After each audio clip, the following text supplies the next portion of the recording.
Back in 1911, a standard train was scheduled to depart from a railway station in Rome, hoping to reach the city of Milan. Needless to say, none of the 106 passengers ever made it to the destination, and no one has ever seen them again. What happened to these people and to their train? Were they really lost forever? Some people seem to believe this isn't the case. As it was completing its journey, the train was supposed to pass through a long tunnel. It did enter it, but never came out the other end of the tunnel. Nothing was left of the train, and it seemed like it literally just vanished into thin air. Only 2 of the passengers were found, but they were quite unwell at the time, and their stories did not seem to make much sense. They spoke of a dense fog that they simply jumped out of because they got so scared. 15 years later, a story spread about a group of 104 Italian people that popped up in Mexico City, claiming they had arrived by train from Rome. If that's not weird enough, the story appears to have been reported back in 1845, 66 years before the train even departed in the first place. Of course, nobody at the time actually took these people seriously, but you can't help but wonder, did they actually time travel via the Roman tunnel, or is it just another urban myth? What do you think? The Lost Colony is the story of a strange phenomenon that happened back in the late 1500s. A group of people from England had moved into a colony on Roanoke Island off the coast of present-day North Carolina. But they soon realized they didn't have enough supplies. To fix this, the colony's governor decided to head back to England to get some. He didn't manage to come back for another 3 years. When he finally did, he was astonished at what was left behind. Nothing. The entire population of the colony was gone. The only reminder of what had been there was a single word carved into a tree. To this day, nobody knows what might have happened to these people or what the carved word means. A lighthouse without an operator? You might think that can't possibly be true, but hear me out. Located in the northwestern part of Scotland are the Flannan Isles. There's nothing fancy about them since they're nothing more than a bunch of rocks and grass. But there is a famous lighthouse here hiding a dark secret. In 1900, all 3 of the lighthouse's keepers mysteriously disappeared, never to be seen again. Ever since, the islands have been completely abandoned. The lighthouse became one of those with an automated system in the 1970s. No list of places where things go missing could be complete without this mysterious forest located in Transylvania, a region in Romania. And no, it has nothing to do with the famous Count Dracula, if that's what you're thinking. It's called the Hoya Forest, and it's a place that has seen quite its share of unusual phenomena. Not only do people go missing here, but others have experienced all sorts of weird noises, from female voices to whispers. Some people claim to have time traveled between the spooky trees of the Hoya Forest. They say they had literally skipped a few hours before they went back. The Yellowhead Highway is a stretch of road located in British Columbia, Canada. One section of the road has received a lot of attention throughout the years, starting with the 1960s because of some mysterious disappearances. These events have earned it the nickname Highway of Tears. There is no reasonable explanation as to why people keep going missing here. What is more striking is that most of these people were young women. This triangular area that stretches above the desert and the Sierra Nevada mountains in the state of Nevada received quite a bit of attention because of a disappearance that happened back in 2007. A record-setting sailor, aviator, and adventurer named Steve Fawcett flew here in a small plane and then disappeared.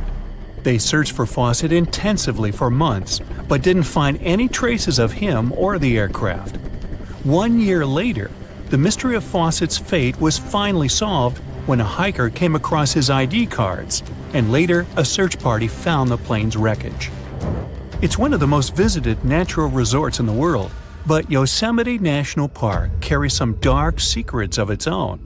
Despite its beauty and abundance of wildlife, a total of 45 people went missing right here in this location. No one knows what happened to them.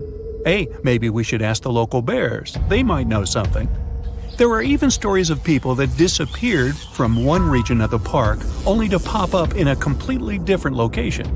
This hasn't stopped over 3 million people that visit the park each year from wandering around this location, though.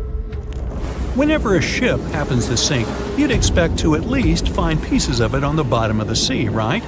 Well, not if you're traveling through Lake Superior.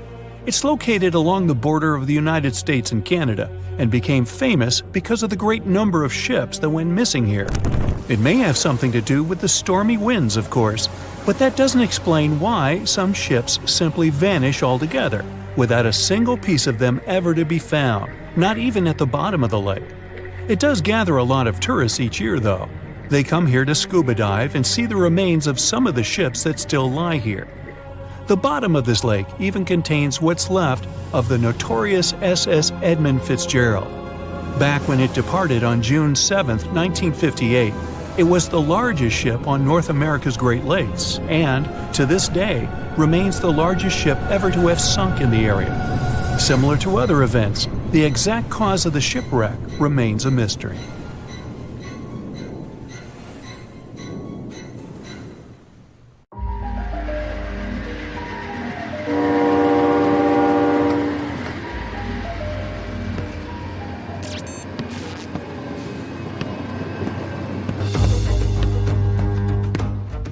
How long does it normally take for a package to get to you? A day? A week? A month? How about over 3 years? Well, something like that happened in India not too long ago. At first glance, it doesn't seem all that surprising. Packages get delayed or even lost along the way all the time. That's just the nature of parcel delivery. But this wasn't some standard package. It was an entire train carriage loaded with tons of compost. Something this massive couldn't have just disappeared and then come back. Or could it? Let's find out. And yes, along the way we're going to learn some cool things about trains. It all started in 2014 when an Indian company ordered dozens of tons of compost. All the goods were stored in 21 wagons. The train left the city of Visakhapatnam on November the 10th. Its destination was in Basti district, Uttar Pradesh, 870 miles away. So, the train left the station and the trip went smoothly. A few days later, the buyer accepted the goods. 20 wagons arrived in excellent condition, but one carriage, number 107462, was missing. Where could this wagon packed full of fertilizer have gone? Did someone steal the cargo? Did it get lost along the way? The buyer asked the company that sold them the compost to find the missing part of the shipment. The employees checked the documents and confirmed that the train of 21 carriages left the station on November the 10th. Several people from the rail station saw it. Then the train passed through some settlements and lost one carriage. But how? The buyer contacted the railway services but didn't receive any response. It seemed the train car had just disappeared. The documents indicated that all the paid goods went to the destination, which meant the buyer wouldn't get their money back. So they just lost more than $10,000. Months and years had passed, the incident eventually forgotten. But then, on July 25th, 2018, railway workers discovered an old carriage with the number 107462 on it at the station in Basti district, the original destination point. The company contacted the seller about their discovery, but they refused to accept the goods because the fertilizer had rotted long ago. They waited for the owner to come for it, but no one came, and no one reported it missing. So they towed the abandoned train car back to Basti district a few months later. By that time, the buyer had already reported the rail company about the lost compost, and they had already stopped searching for it, while the car was practically right under their noses. To this day, no one knows why the car was disconnected or where it's been all this time. You know where this would have never happened? Japan. There, you can ride the most punctual trains in the world. They arrive at all stations to the minute. All the locals know the trains are never late, so they can never use that excuse on their boss. But if something does happen to cause the train to arrive late, passengers receive a special ticket from the rail company that they can use as proof to protect them from their boss's accusations. Japan has not only the most punctual trains in the world, but also the fastest. I'm talking about maglev trains that can reach speeds up to 374 miles per hour. To give you an idea of how fast that is, the fastest recorded speed set by a Formula One car is 231.4 miles per hour. Not even close to the maglev train just traveling down its normal route. What's more, even if it travels at top speed, you can comfortably sit in your seat and drink tea on the train. You won't feel any vibrations or hear the sound of the wheels because it has no wheels at all. Maglev is short for magnetic levitation. Using the power of magnets, the train is basically suspended, floating just above the railway, meaning they don't actually touch, meaning there's next to no friction. This is what allows maglev trains to reach and then maintain such incredible speeds. Wouldn't it be cool to have such trains in every city? I mean, forget about traffic jams, am I right? But unfortunately, they're not so popular around the world. Charging the train's magnets requires a lot of energy, they heat up to incredibly high temperatures during the trip, and then they need to cool down after. And this also requires a lot of incredibly expensive infrastructure.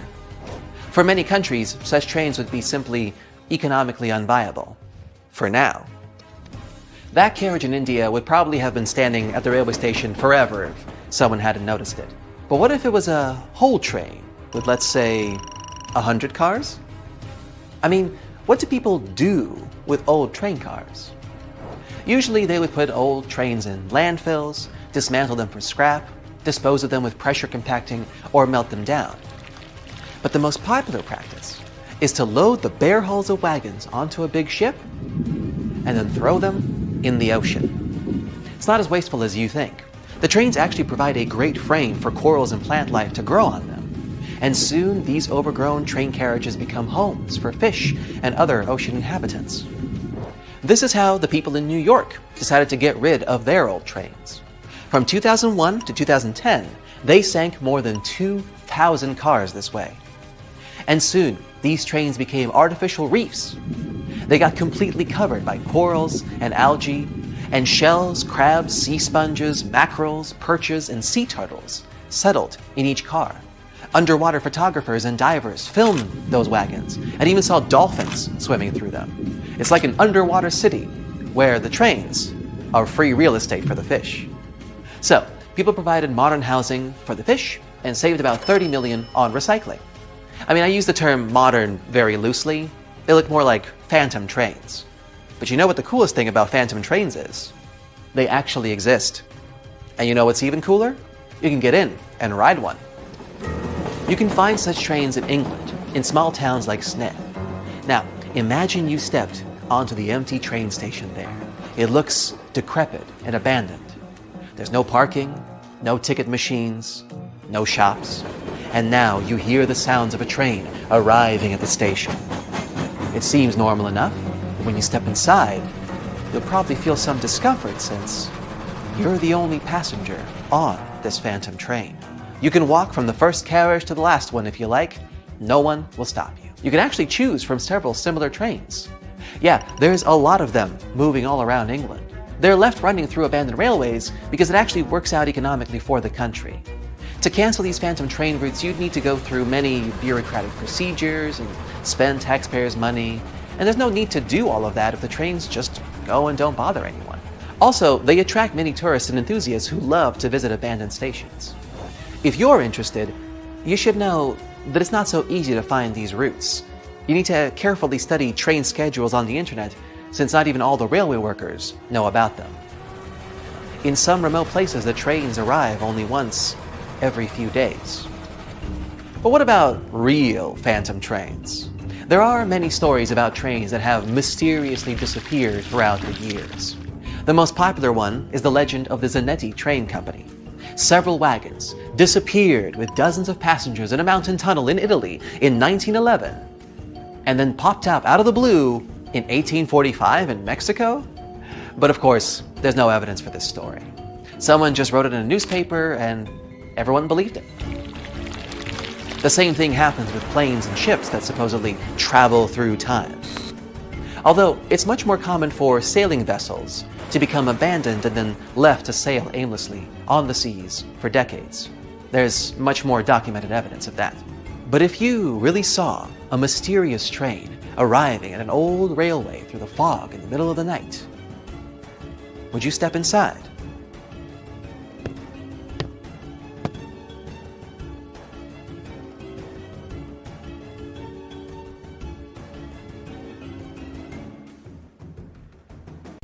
It was a pitch-dark night, and we were out for a walk. Suddenly, a bright white light came from the train tracks. It was getting closer and closer before it reached the woods and suddenly faded away in the distance. This story, told by hundreds of witnesses, sounds quite normal until you find out those train tracks have long been abandoned and torn out. The last train that could have been the source of light had departed many years ago. The mysterious ghost train became the main site of St. Louis, a little village in the Canadian province of Saskatchewan. There are just around 400 people living there, and hundreds visit it to see the St. Louis light. It was featured in books and online, and was on TV shows like Unsolved Mysteries. For decades, no one could explain what it really was. Some people spotted a white light. Others said they'd seen a red one. An urban legend explained the red light was a lantern carried by a ghost of a train conductor who had lost his life one night examining the tracks. Scientists tried to debunk both ghost-involving theories, but failed. Then, 2 high school students from northern Saskatchewan decided to jump in. They first witnessed the ghost train on a road trip to St. Louis. One of the girls said it must have been car headlights, but she needed evidence to prove that. Together with her friend, she decided to find an answer and make it their science fair project. They made several field trips to St. Louis for research. The young Ghostbusters used a detailed map, a compass, and a GPS system, which was pretty rare back in 2001. The girls found the location from where the ghost light was seen best of all. Then, they drew a straight line on the map to where the light was coming from and marked all roads next to or on the line. One of the girls' father agreed to help them. He parked his car at various locations near the lines and flashed his headlights. The girls didn't see them, as all the places seemed to be too low. Finally, they found a short hilltop highway stretch. For 20 minutes, the dad was flashing his lights on and off, and every time the lights went on, the girls could spot the ghost train. When he turned the car around, they saw the mysterious red light as well. The spot was rather far away from the track, so it was possible to see it thanks to diffraction. The light passed through a little opening, maybe the trees, and became larger. The smart girls received gold medals at the science fair for their project.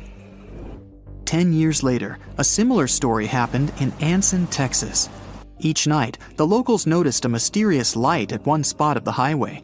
They called it Anson Light and believed it was a mother with a lantern searching for her son. He'd disappeared in a snowstorm a long time ago. His mom went looking for him and never came back either.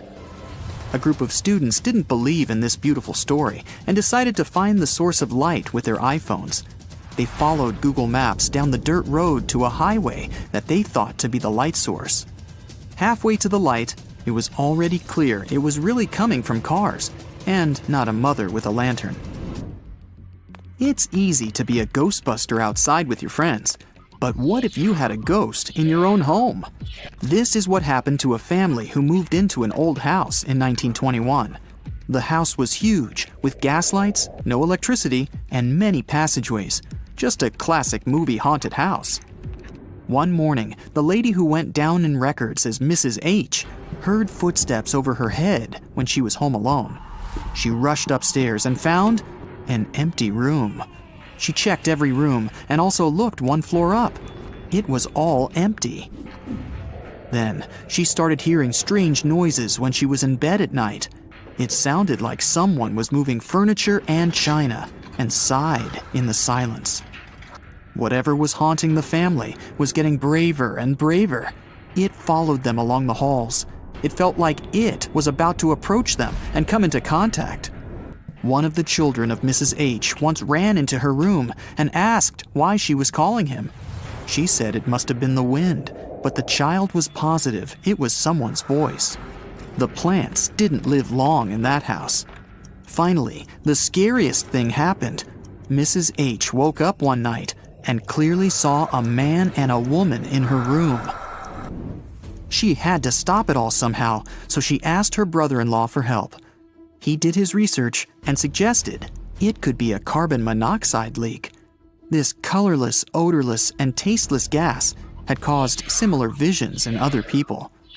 When they checked the gas, they found the gas was coming out of the furnace and into the room instead of going out through the chimney. It gave the family headaches, hallucinations, dizziness, and other unpleasant symptoms. Some ghosts leave fingerprints behind, or so says the San Antonio legend. According to it, in 1938, a school bus was driving through a rough snowstorm and got stuck on the train tracks. When the train crew saw the bus, they did their best to stop, but it was impossible to avoid the collision. No one in the bus had survived in that accident, and ever since, the ghosts of those people are protecting others from the same fate.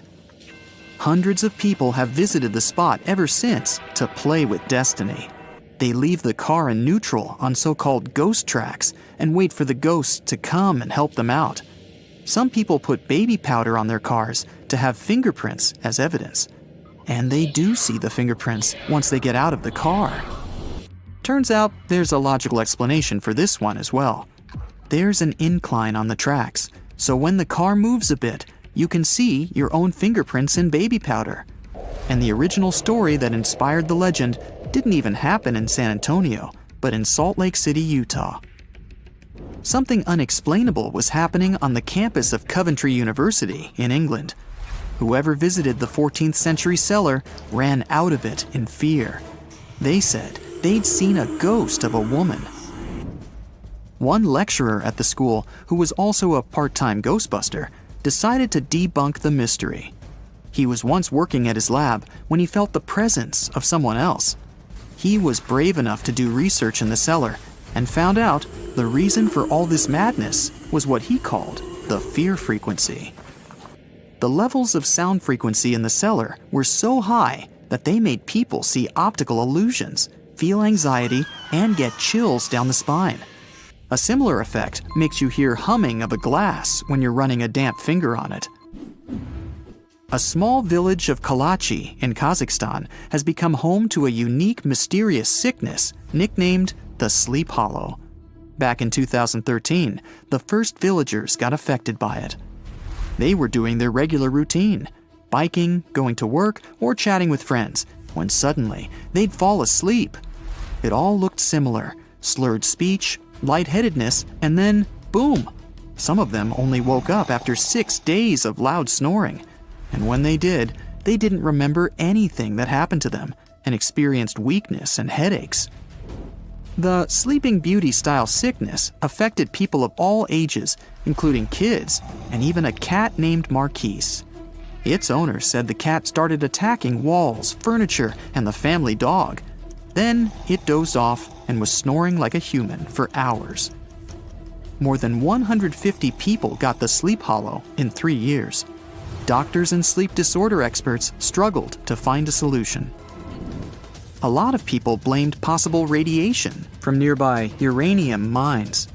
Kazakhstan's doctors checked over 7,000 homes, but found the radiation levels weren't high enough to cause it. They also checked water supply in the area for heavy metals and bacteria, and it was all right as well. Then, the former head of the uranium mine suggested the gas was seeping through the ground. Scientists tested this theory, and it turned out to be the answer. The dangerous gas was in the air, and it took down the amount of oxygen, making people fall asleep. Families started moving out one by one from that Sleepy Hollow as soon as the mystery had been solved.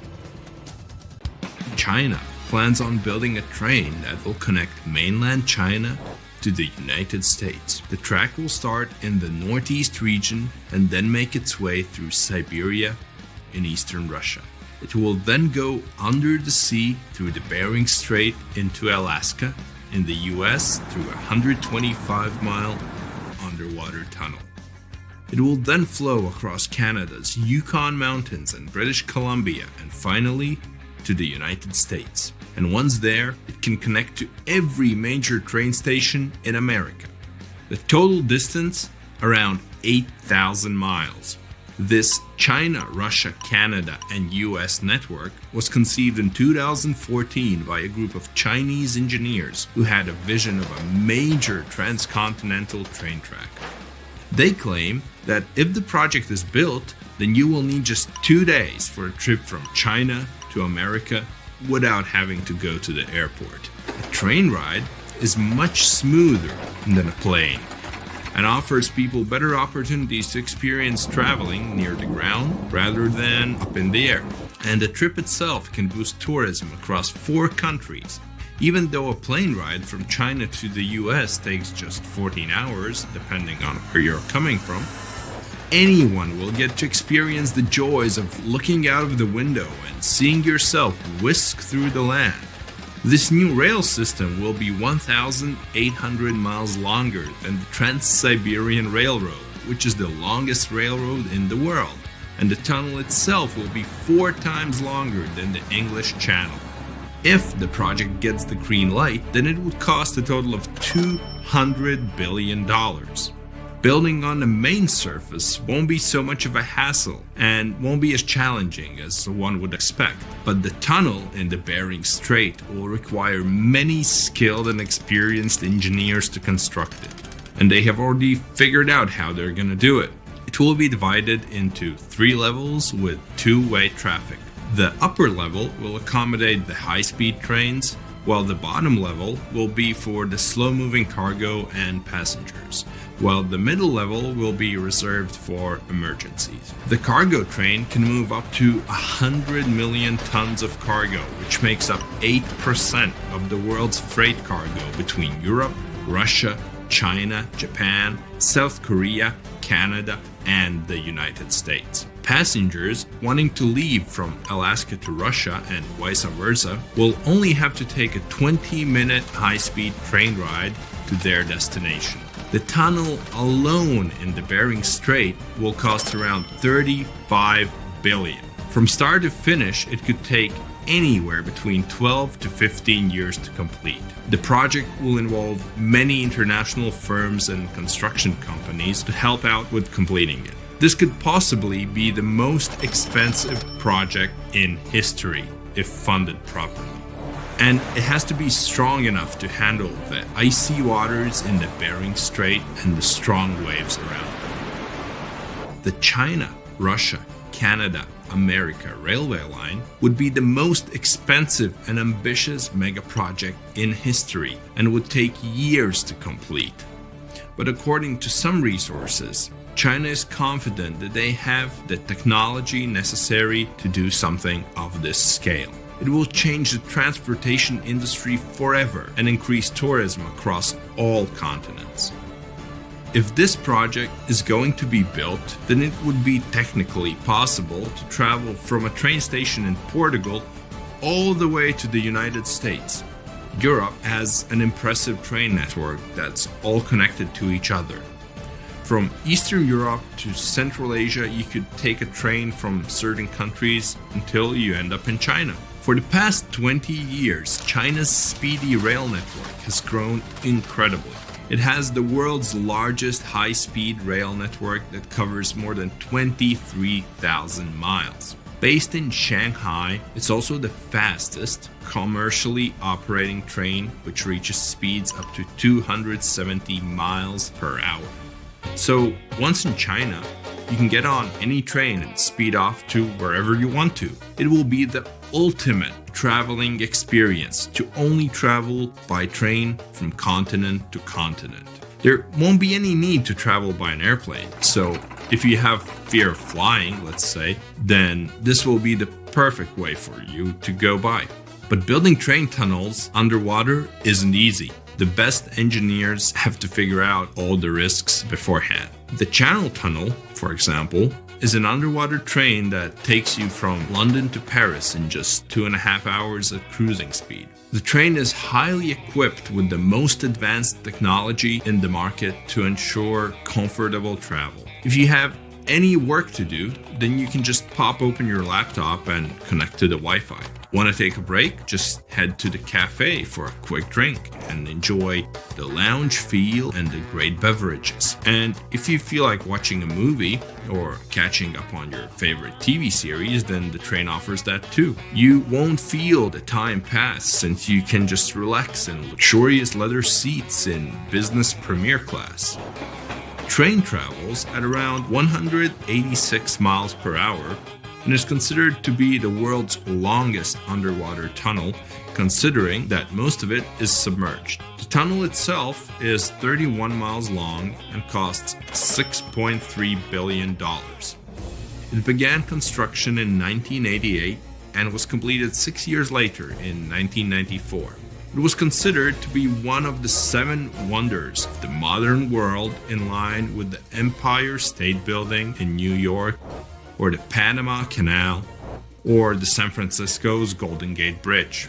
And just like the China to US Dream project, this tunnel also has 3 tracks, 2 used for trains and a smaller one for emergencies. Each shuttle is 2.5 thousand feet long and needed 13,000 employees to construct it. Even though many people got to visit the City of Love in Paris and the multicultural hub of Europe in London, the channel is also used for import and export. According to some reports, 26% of traded goods travel between the UK and the rest of Europe each year using the tunnel. China approved the first underwater speed train from the port of Ningbo near Shanghai to Zhoushan, which is a group of islands on the east coast of China.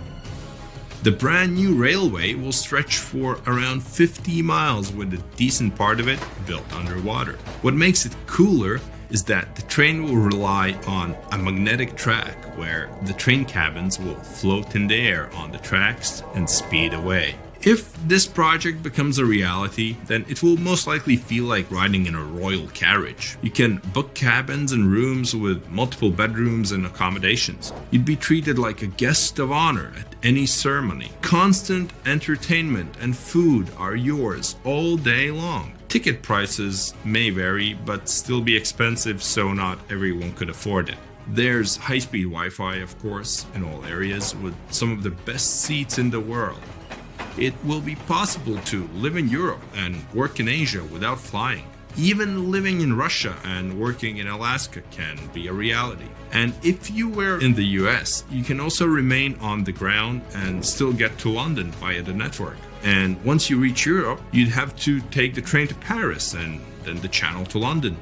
But there hasn't been any news on the project so far. It hit an economic wall and is still in the conceptualizing stages. Many critics didn't hold back on how this project could not revolutionize the transportation industry, but might instead sink it into more depth. They claim that cargo ships and flights are just as good and a lot cheaper, so there's no need to put such large amounts of money for something that maybe only a handful of people can use. Moving cargo through trains won't necessarily be as fast as planes or ships. If this train network replaces shipping and flights, then many people who work in aviation would have to change jobs and move on to trains. Of course, something like this wouldn't happen overnight and would probably take decades. This project might even open doors for countries in Asia and Africa to build mega network speed trains all connected to each other. You might one day travel by train from South Africa all the way to the United States, passing through Africa, the Middle East, Central Asia, China, Russia, and eventually the US. And if the train network expands even more, it can reach all over South America, which would make your trip even longer. It could reach every continent in the world except Antarctica. Imagine a worldwide railway network of high-speed trains connected to every station on Earth. There's a ship drifting somewhere in the ocean without a crew. The last time someone saw it was over 50 years ago. Its story reminds of that of the Flying Dutchman, a ship that's bound to sail forever and bring disaster to whoever sees it at sea. At least the legend says so. Unlike the Flying Dutchman, the SS Bay Chimo was definitely real and built for a German company in Hamburg and began as an ordinary cargo ship. It was trading supplies between Hamburg and Sweden in the Baltic Sea starting from 1914. It had a strong steam engine and a hull made of steel. A few years later, it became British property. Then, in the 1920s, a Canadian company purchased it for around $18,000, a huge amount of money back then. The new owner, the Hudson's Bay Company, was actively using the ship for several years. They would often send it on voyages from its home port in Scotland to Siberia, Alaska, the Yukon, and the Northwest Territories. It also passed through the Panama Canal and even the Suez Canal, with fur pelts for sale on board. Sometimes it would also transport passengers. It had completed 9 successful voyages before this strip of good luck came to an end. Starting from the 1930s, SS Bay Chimo would have trouble with ice and storms. When it first got trapped in ice in October of 1931, some of the crew managed to escape to Alaska. 15 of 22 sailors decided to stay with their vessel and try to save it. They had furs and other valuable cargo worth around $58,000 aboard. The company sent them supplies to survive the winter. They set camp near the ship out of the hatches, tarpaulins, and other materials, and offloaded the cargo. At the end of November, a blizzard rushed through the area, and it seemed like it had taken the ship with it. The ice platform had survived, but the ship broke free. Some of the crew members were sure it had sunk. But soon after, they heard from one of the locals who had spotted their ship around 45 miles away from their camp. The crew moved on with their lives, and the ship started its journey as a runaway vessel. People would spot SS Bay Chimo once a year or so, all the way until 1965. It was mostly spotted off the coast of Alaska. A man going to Nome with his sled dog, along with prospectors, explorers, and treasure hunters, all claimed to have seen SS Bay Chimo. Someone tried to board it and take it to port, but ended up stranded on it for days because of horrible weather. Others got luckier and managed to take a whaleboat, some furniture, and other valuables from the vessel. Those who got close to the ship saw that it was damaged and missing the propeller. Still, it stayed afloat without a crew for at least 38 years and became the longest sailing ghost ship in history. In 2006, the Alaskan authorities started a project to solve the mystery of this ghost ship of the Arctic and finally find SS Bay Chimo, either still above or below the water. So far, the project has not been a success. SS Bay Chimo remains one of the estimated 4,000 ships that have disappeared off Alaskan shores. If the legend of the 17th century isn't lying, this ghost ship could be sailing somewhere along the Flying Dutchman. It belonged to the Dutch East India Company. Its captain managed to do the impossible for that time and sailed from Holland to Indonesia in only 3 months. They said he was flying over the sea, and some evil tongues explained that he had made a deal with evil forces to achieve that. Once the ship was sailing back home, its captain and crew disappeared without a trace. There are many versions of what happened to it. One of the first ones said it had tried to enter port at the Cape of Good Hope, got in a terrible storm, and sank as there was no captain to save it. Another legend says the captain had refused to obey the skies to let the ship sink during the storm. A scary life form then struck the boat and the crew, and it was condemned to forever wander without rest. Many sailors claim to have spotted the Wandering Dutchman. The Duke of York, who was to become King of England, mentioned having seen it in Australian waters. Right after spotting the ship, the man who saw it first fell from the top of the mast and didn't survive. There were more encounters with this legendary ship up to the middle of the 20th century. Ships would nearly collide with it as the Flying Dutchman jumped out of the blue. Scientists have a more logical explanation for this mystery: Fata Morgana, not to be confused with Hakuna Matata. Now, when you're out at sea on a hot day and the air is all wavy, It feels like when you look at the road on a scorching summer day. That's because of something called atmospheric refraction. When light passes through different layers of air with different temperatures and densities, it bends and twists. Sometimes, under certain conditions, this bending of light can create really bizarre optical illusions over the ocean, like sightings of the Flying Dutchman. The Fata Morgana phenomenon can make distant objects appear distorted, stretched, or even lifted above the horizon. So you can see a ship far away, but because of the way the light is bending, it will look like it's floating above the water or even disappearing and reappearing. A Fata Morgana is most commonly seen in polar regions, especially over large sheets of ice that have a uniform low temperature. But you can see it anywhere, even in deserts and over lakes on hot days. The first stories about ghost ships go all the way back to ancient Greek and Roman mythology. One of the most famous ghost ships in history is the Mary Celeste. This brigantine was traveling from New York City to Genoa and was fully stocked with provisions, but missing a crew when it was discovered in the Atlantic Ocean in 1872. The crew's personal belongings were also there, completely undisturbed. The final entry in their log was made 10 days earlier. We still don't know what happened to its crew, and the ship has inspired many spooky stories and legends. The Lady Lovibond was another legendary schooner that is believed to have been wrecked off the coast of Kent in the middle of the 18th century.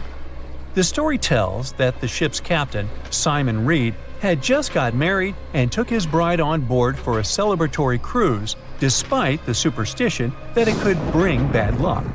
They were on their way to Portugal when the first mate, who is also in love with the captain's new wife, went mad because of jealousy, attacked another crew member, and then took over the wheel and steered the ship straight into the dreaded Goodwin Sands. No one aboard survived, and the schooner is said to reappear as a ghost vessel every 50 years. In present times, many vessels become abandoned and turned into ghost ships intentionally. There are thousands of them floating in U.S. rivers, lakes, channels, and coastal waters. Some people lose their boats in storms and other extreme weather. Others have to abandon their boats because maintaining them can cost 10% of the boat's price. Plus, docking a vessel can add up to several $1,000s every year. Most boats have been made of fiberglass, so an owner can't just recycle them as scrap metal. So, once they want to get rid of it, they often tie it to a dock and sneak away, or leave it floating far away from the shore, or just try to sink it. When ghost ships sink in shallow waters, they can cause damage to coral reefs, mangroves, marshlands, oyster habitats, and wetlands. Plus, they can collide with unsuspecting regular ships and cause real trouble. So, don't do that. Enough said. Do you know the feeling when you've been trying to solve one mystery for your entire life? Nope? Well, Detective Anderson does. During almost 30 years of working for the police, he solved many riddles, caught hundreds of robbers, and helped save thousands of lives. There's a huge number of successfully solved cases on his record. At the age of 25, he caught a thief who changed his own face with plastic surgery once a year. When Anderson was 30, prisoners started breaking from jails all over the world. The detective successfully solved this case. At the age of 38, he discovered the secret base of a forbidden order in a volcano's mouth. By his 50s, he managed to explain all the most inexplicable things in the world. But there was something he couldn't solve. These were two mysteries from the 50s, cases of missing planes. All these years, Anderson has been scrolling through the details of this puzzle. Unfortunately, he was too young when this story began. All he had were guesses and notes. But today, a sudden thought struck him. For the first time in many years, he felt that he could finally solve this mystery. But to do this, he had to immerse himself in this story again. So he opened the closet and pulled out 2 old magazines with detailed articles about these incidents. The first one happened in the summer of 1955. July 1st, Pan Am Flight 914 was about to depart from New York Airport with 61 people on board. The plane model was a Douglas DC-4. It differed from modern aircraft, having giant propellers instead of turbines. So, all passengers fastened their seatbelts. The plane started taxiing down the runway, sped up, and took off. It went high into the sky and out of sight. Its destination was Florida. The flight time would be 3 hours. Dispatching services were watching the plane on their radar when suddenly, Pan Am 914 disappeared. The operator tried to contact the pilot but received no response. New York reported this to Florida. They said they couldn't see the plane either. Usually, pilots notify via radio if a plane crashes or gets into a storm. But this time, just nothing. After several unsuccessful attempts to establish the connection, they deployed large-scale search operations. Communication with the plane was interrupted when it was flying over the Atlantic Ocean.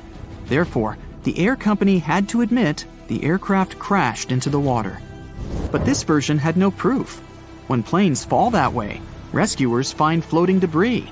Some parts of the cabin or luggage always get to the surface. This time, rescuers found nothing. The plane didn't transmit any distress signals and didn't leave any traces of the crash. It seemed like it just disappeared into thin air. People forgot about this disaster for 37 years. And then, something bizarre happened. 1992, Venezuela, Caracas Airport. The control tower received a signal about an unknown aircraft approaching them. It was weird because it wasn't supposed to be there. There were no flights scheduled for that time. The plane was landing. The dispatcher and the rest of the airport staff understood that something was wrong here. The plane looked old, with huge propellers instead of turbines. After landing, the pilot contacted the airport. Where are we? The dispatcher asked him to identify himself. A few seconds later, he received an answer. We are Pan Am Flight 914, departed from New York to Florida, with a crew of 4 people and 57 passengers on board. The dispatcher didn't know what to do next. He and the airport staff understood what kind of plane they were looking at. What was this plane doing 37 years later, and almost 1,240 miles away from its destination? After a few seconds, the startled dispatcher turned on the microphone and said, It is September 9th, 1992. You know that? A long pause followed. Then, the pilot responded in a panic. Oh no. Jimmy, where are we? No! Stay away! Let's go now! The airport staff saw the pilot waving his hands in horror through the glass. Then, he started the engines and took the plane to the runway. Pan Am 914 increased its speed and took off. The dispatcher tried to stop him, but the pilot didn't respond. The plane disappeared into the sky, and no one else had heard of it since that day. Detective Anderson finished reading the article. He frowned and looked out the window. Raindrops were hitting the glass. The storm outside perfectly depicted what was happening in his mind at that moment. He seemed to know what had happened to that plane. All the clues were there, lying right in front of his eyes. But to know for sure, Anderson had to move on to the next case. It was another article, dated 1989. It happened in 1954. Santiago Airlines Flight 513 took off from West Germany Airport. The plane was due to land in Brazil in 18 hours. There were 88 passengers and 4 crew members on board. The plane hid behind the clouds and disappeared from all radar. Air traffic controllers were trying to contact the pilots, but didn't receive a response. 18 hours later, they called the airport in Brazil. Those dispatchers couldn't confirm this plane's landing and couldn't contact the pilots either. The search operation lasted for several months, but they found nothing. Just like in the Pan Am 914 case, the plane disappeared from radar while flying over the Atlantic Ocean. 2 years later, the search operation ended, and Santiago Airlines ceased its activities. October 12, 1989. Airport controllers in Brazil noticed a passenger plane that suddenly appeared on their radar. It didn't answer the airport staff's questions and just circled over the airbase.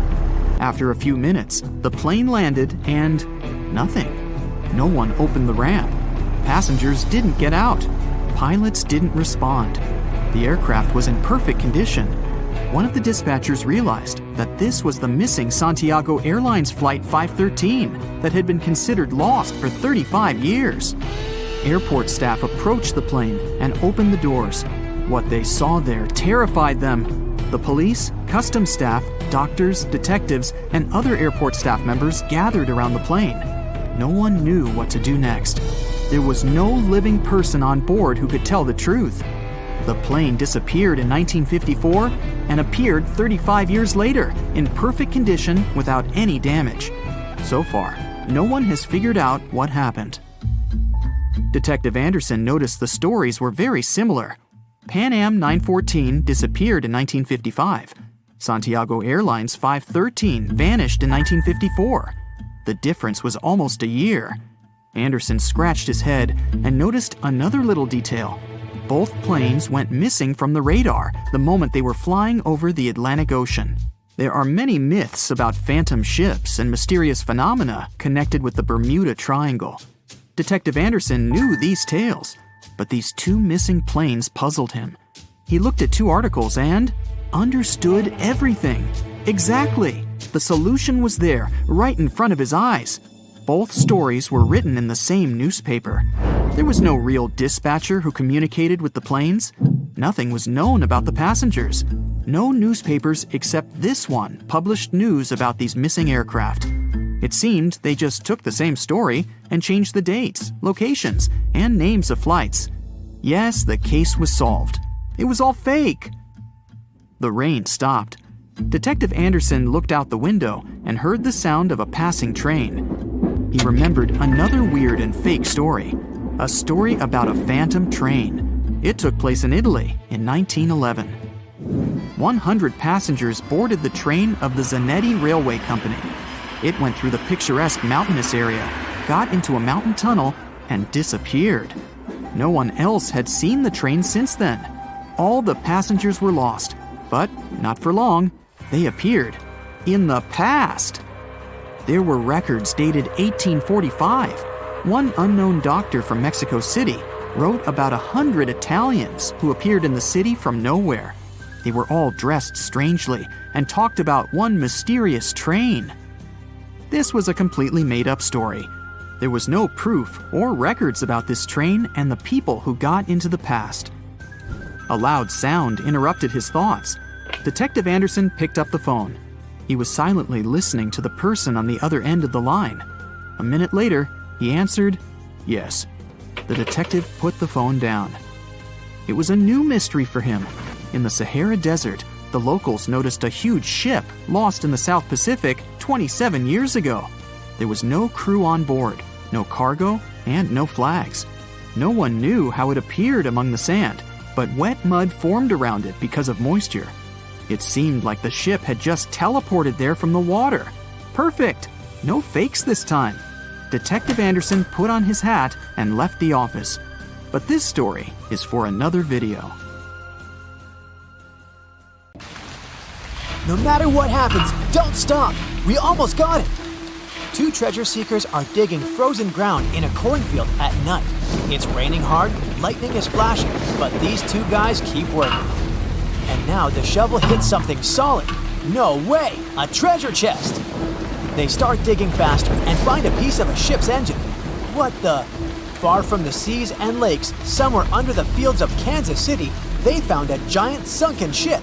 How is this possible? Now you'll see. Some people spend their lives searching for shipwrecks with treasures underground. One of them is explorer David Hawley. He's been looking for such ships far from the seas, rivers, and oceans for many years. He does this because he likes the feeling of adventure. The holds of these ships may contain chests of gold, antiques, and artifacts. And you can get a lot of money for them. David says you don't have to go into the ocean to find a sunken ship. They may be lying in your backyard. But why do ships end up buried underground among fields, farms, and plains? Let's find out using the example of steamboat Great White Arabia. According to old records, the newspaper clippings, this ship had been carrying about 200 tons of treasure before it sank in 1856. Many rumors and local legends said the ship was lying underground a few miles northeast of Kansas City. It was there because people deliberately altered the riverbed and channels of the Missouri River in the second half of the 19th century. They artificially brought the shores closer to each other. They narrowed the river to increase the flow's speed so boats could sail much faster. In the 19th century, steamboats were the most popular means of transporting passengers and goods. Before railroads, they extended the western border across the Mississippi and Missouri rivers and brought supplies to people. That's why it was so important to increase the speed of their movement. So, on September 5, 1856, Arabia was sailing along such an estuary. It came across a snag sticking out of the water. A piece of log quickly flooded the ship. Fortunately, all passengers were evacuated. But the steamer and its precious cargo reached the silt bottom of the Missouri River in a few minutes. Several years had passed. Everyone forgot about the vessel. During this time, the course of the Missouri River had changed. But Arabia remained under the wet, muddy bottom. The soil level above it was getting higher, and the ground was losing moisture. Eventually, many decades later, a cornfield formed above the sunken ship. In the 1980s, one farmer owned this area, and he had no idea what was hidden in his territory. David Hawley carefully studied the history of the sunken ships of the USA. He knew that hundreds of steamers had gone underwater all over Missouri, but most of all, he was interested in Arabia, as there were rumors that it was filled with gold and other valuable things. The territory of cornfields in Kansas was vast, but David Hawley knew how to search properly. In 1987, he started working. First, together with his brother and father, they collected all the clippings from old newspapers they could find. They were looking not only for information about the steamer, but also for maps of the Missouri River. They tracked its historical changes, checked the dates, and identified a large area where the steamer sank. Next, they used electromagnetic testing and other geological stuff to study the soil and find the right place. They searched for differences in ground moisture and density. Then, they went through the territory with powerful metal detectors. And so, by the fall of 1988, they had determined the location of the steamer. Arabia was the size of a football field. This gigantic vessel lay 45 feet underground, 4 stories down. But before they started excavating, they had to ask the owner of the cornfield for permission. For the farmer, this news was a big surprise. He agreed, on the condition that the excavations would be completed by spring so that he could sow a new crop. Digging a giant ship in winter is much more difficult and expensive than at other times. It includes additional equipment, electricity, and heating costs. The team worked day and night. They financed the excavations out of their own pocket. Each invested more than $10,000 and took out a bank loan. Finally, they noticed the first details of the ship. The shovels hit the huge engine boilers and the deck. The goal had been achieved. Most of the cargo lying inside the sunken ships is covered with rust, shells, mud, and is badly damaged. The contents of Arabia were in excellent condition, considering that the ship had sunk 130 years prior. Unfortunately, they didn't find the chests of gold. Still, they got several tons of other valuable cargo. Household items of people who lived in the middle of the 19th century. It was a time capsule.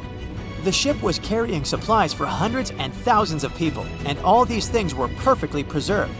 For example, they could clearly see the brand stamp Goodyear Rubber Company on one rubber shoe. The longer the excavations continued, the more things David and his team found. In the barrels, they found plates from the 19th century. They were intact and usable. Also, there were clean clothes, thousands of pairs of shoes, harpoons, frying pans, and umbrellas. The ship was carrying cargo to supply about 16 small towns. Yes, it's not gold, but such artifacts are also precious. The contents of the ship could be worth millions. However, the crew wasn't going to sell these things. They made a museum on the site of a former fruit market in Kansas City. If you go there, you will immediately feel like you're in a department store of the 19th century. There are thousands of items in good condition. Even the matches here are dry enough to light up. It took David many years to present the entire collection from the steamship. He values each of the items and doesn't want to sell them. Anyone can come here, pay for a ticket, and find themselves in the past. Who knows, maybe there's an old ship hidden in your backyard too. Geologists found an older vessel in the hot desert of Namibia in 2008. This ship sailed back in the days when pirates scared sailors on the seas, and now it's inside a dried-up lagoon. The ship sailed from Lisbon in 1533 and disappeared with the crew near a small diamond mining town. After almost 500 years, the hull had been badly damaged. Only the carcass of the ship remained, but the treasure hidden inside the vessel stayed intact. They carefully studied the boat for a long time, trying not to ruin anything. And then, 5 days later, they found a big old chest in the hold. Carefully opening it, they found gold coins there. Thus, the cost of the ship was estimated at about $10 million. The exact cause of the shipwreck is unknown, but experts believe the ship was destroyed by heavy cargo and bad weather. It went to the bottom of a lagoon that later became a desert. Some find an airplane in their backyard, others discover a ship, and one man found a passage to an ancient secret city in his house. This happened in Turkey in 1963. The owners of the building decided to make repairs. He went to his basement and knocked down the wall to turn this place into a living room. And so, behind one wall, he found a tunnel leading underground. The man thought it was some kind of a secret chamber. He went down there and realized it was something much more than that. It was an ancient city 18 floors deep. People built it in the years 780 to 1180 as a refuge from weather disasters and the invasion of enemies. This place also includes many underground tunnels that stretch for several miles in different directions.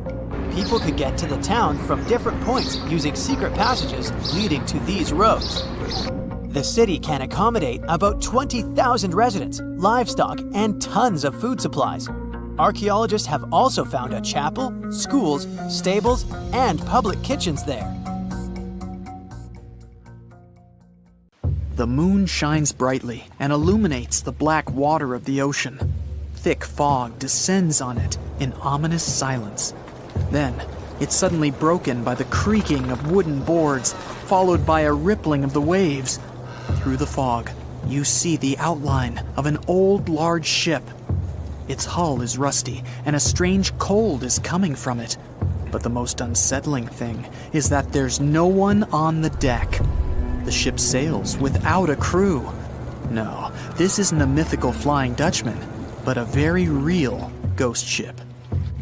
September 2nd, 2019. The British Royal Navy's ice patrol ship, called the HMS Protector, sails through the calm waters of the Atlantic Ocean. The time is 11 p.m. Some of the ship's crew are on deck, while others are sleeping in their cabins. The captain steers the ship and looks straight at the horizon. The sky is lit up by an orange twilight, and clouds float in the distance. Suddenly, against this beautiful landscape, one of the sailors notices the black silhouette of an unknown ship. The captain slows down and steers the ship a little closer to the mysterious vessel. This is an old cargo ship, 250 feet long. Attempts to contact the crew members lead to nothing. It seems the unknown boat is floating in the ocean by itself. There's no one on board, at least, no one alive.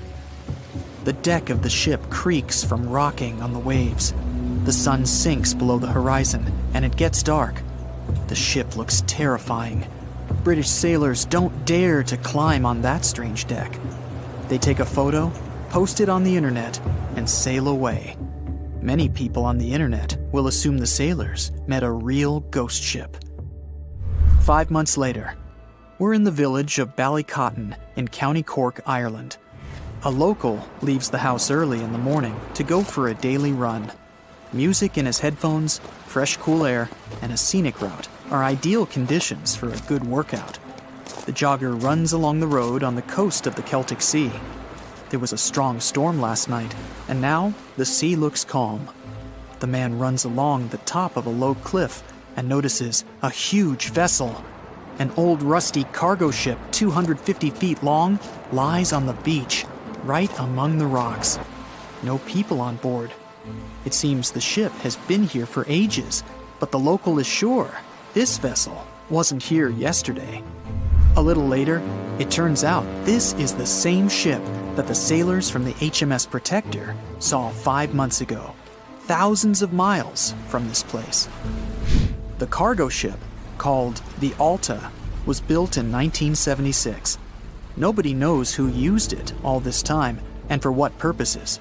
It's only known that in 2017, the ship was purchased by a new owner and marked with the flag of Tanzania. It's important to say that almost all cargo ships are equipped with AIS, Automatic Identification System, which is needed to track ship movements in the ocean. Since 2015, something strange started happening with the Alta's AIS. The ship disappeared from the satellites, then reappeared again. Over the past few years, this ship had changed several names and flags. It's not surprising that its AIS shut off and turned on numerous times. It's said that some of those who disable AIS on their ships do so to hide outlaw activities. The ship's captain, whoever it was, clearly didn't want to show the Alta's movements. As AIS showed in 2017, the ship had sailed near Greek port cities. The Alta made 12 stops in 3 such cities in different parts of Greece. Then, the AIS signal disappeared, and 10 months later, the Alta reappeared near the northern coast of Africa, 1,200 miles from Greece. In September of 2018, the ship was sailing about 1,400 miles southeast of Bermuda, and at that time, the crew members started having problems. There were 10 people on board the Alta. On September 19th, the ship's engine failed right in the middle of the Atlantic Ocean. The nearest shore was very far away. The ship began to drift. As days passed, the crew couldn't fix the vessel. Food supplies were running low. The crew started to panic and tried to contact someone. The situation got worse as a strong hurricane was approaching the place where the ship broke down. Crew members contacted the U.S. Coast Guard. On October 2nd, a helicopter headed towards the ship. Food and water were unloaded on the Alta. This was enough for the crew to bide their time for several days. About a week later, a rescue boat sailed about 1,500 miles to reach the Alta and help the stranded sailors. Shortly before the start of the hurricane, American rescuers succeeded. The entire crew of the wrecked ship was taken to Puerto Rico. The Alta remained drifting in the ocean. After a while, another ship arrived to tow it to the coast of Guyana. Then, something went wrong again. The ship was hijacked. Who did it and why remains a mystery to this day. But then, for some unknown reason, the thieves decided to abandon the ship and left it to drift in the ocean. For almost a year, the ship's location couldn't be tracked. Then, in September 2019, the vessel was found by the British Royal Navy. How the Alta was able to cover the distance across the Atlantic and wash up on the coast of Ireland is unknown. An investigation has been launched in Ireland. It's necessary to identify the owner of the vessel and find a responsible person to take on the task of towing it. But no one has since been found. Once, an unknown person called the Irish authorities and introduced themselves as the owner of the ship, but didn't provide any evidence. Several barrels of oil were found on board the Alta.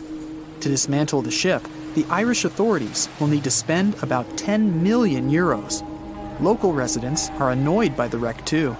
Corroding metal is bad for the environment, and kids have already snuck on board and posted a video on the internet from inside the abandoned ship. The further fate of the Alta remains unresolved. It's still lying there. That ship sailed in the ocean for just 2 years. Now imagine if some other managed to drift for 38. In all that time, no one could catch this ship, and people still seek it. That vessel is called the SS Bechimo. It was a merchant ship owned by a Canadian trading company. In 1931, the ship got stuck in ice off the coast of Alaska. A strong snowstorm began. The team waited a week for it to end, but the storm only intensified. One day, the weather improved a bit, and part of the team was evacuated to the nearest city. Another part of the crew, with the captain, set up camp near the ship. The storm started again and didn't stop for a long time. The blizzard was so heavy that the ship's captain couldn't see beyond his arm's reach. Finally, when the storm was over, the captain saw that the ship simply vanished. He decided the Bechimo sank during the storm. A week later, the ship was found, drifting near the place where it was lost. The hull of the ship was damaged so badly that it was unsafe to sail on it. The captain decided to abandon the ship. However, it didn't sink. For the next 38 years, it was drifting at various points along the Alaskan coast. Several times, people climbed on the ship, including native Alaskan residents and a group of researchers. Attempts to save the vessel from the sea ended in failure. The salvage operations were hampered by drifting ice and bad weather. The last time it was seen was in 1969. The ship was frozen and blocked by the ice. In 2006, the government created a special project to find the Bechimo. However, in all these years, the ship still hasn't been found. Its fate is unknown. It's likely that the ship has finally found peace and is now lying on the seabed of the Chukchi Sea. Many scary things are hiding in the dark when you stand on the ship deck in the middle of the boundless ocean and stare into the night distance. Your imagination begins to draw terrible pictures. But it's much worse when the horror isn't hidden and fear appears in the light under the rays of the bright sun. When endless snow plains and giant icebergs start driving you mad. Such a horror happened more than 170 years ago to the crew members of two large ships, Erebus and Terror. On May 19, 1845, these two vessels went on a great voyage through Arctic waters to open the Northwest Passage, a route between the Atlantic and the Pacific Ocean, passing through several icy bays of Canada. By then, both ships had gained fame after several successful expeditions in the Arctic region. Erebus and Terror were equipped with strong hulls that could withstand the pressure of polar icebergs. These were the first vessels of the British Royal Navy equipped with steam engines. Before their last expedition, engineers covered the boats with an extra iron layer to make them more ice-resistant. A lot of food, books, and coal were loaded into the cargo hold. The central stove and the sailors' cabins were connected by special air vents. Everyone was sure that an iceberg wouldn't run the ship through. Fuel and food supplies guaranteed that nobody would be hungry. In every way, those were the most equipped ships of that time for such expeditions. Erebus and Terror sailed from the English village of Greenhithe with 128 crew members. The lead of the whole expedition was Sir John Franklin. 3 months later, the ships were spotted in Baffin Bay, east of the entrance to the passage, and this was the last time Europeans saw them. 3 years later, in 1848, Captain Franklin's wife, Jane Franklin, and other caring people demanded to start an expedition to find the two vessels. The search continued for several years and didn't lead to anything that would reveal the secret of this terrible expedition.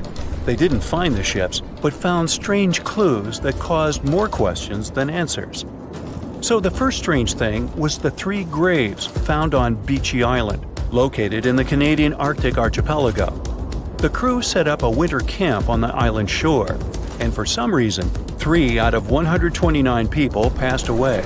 Then the ship set off again and got in the trap. Probably Erebus and Terror got stuck in the ice near King William Island.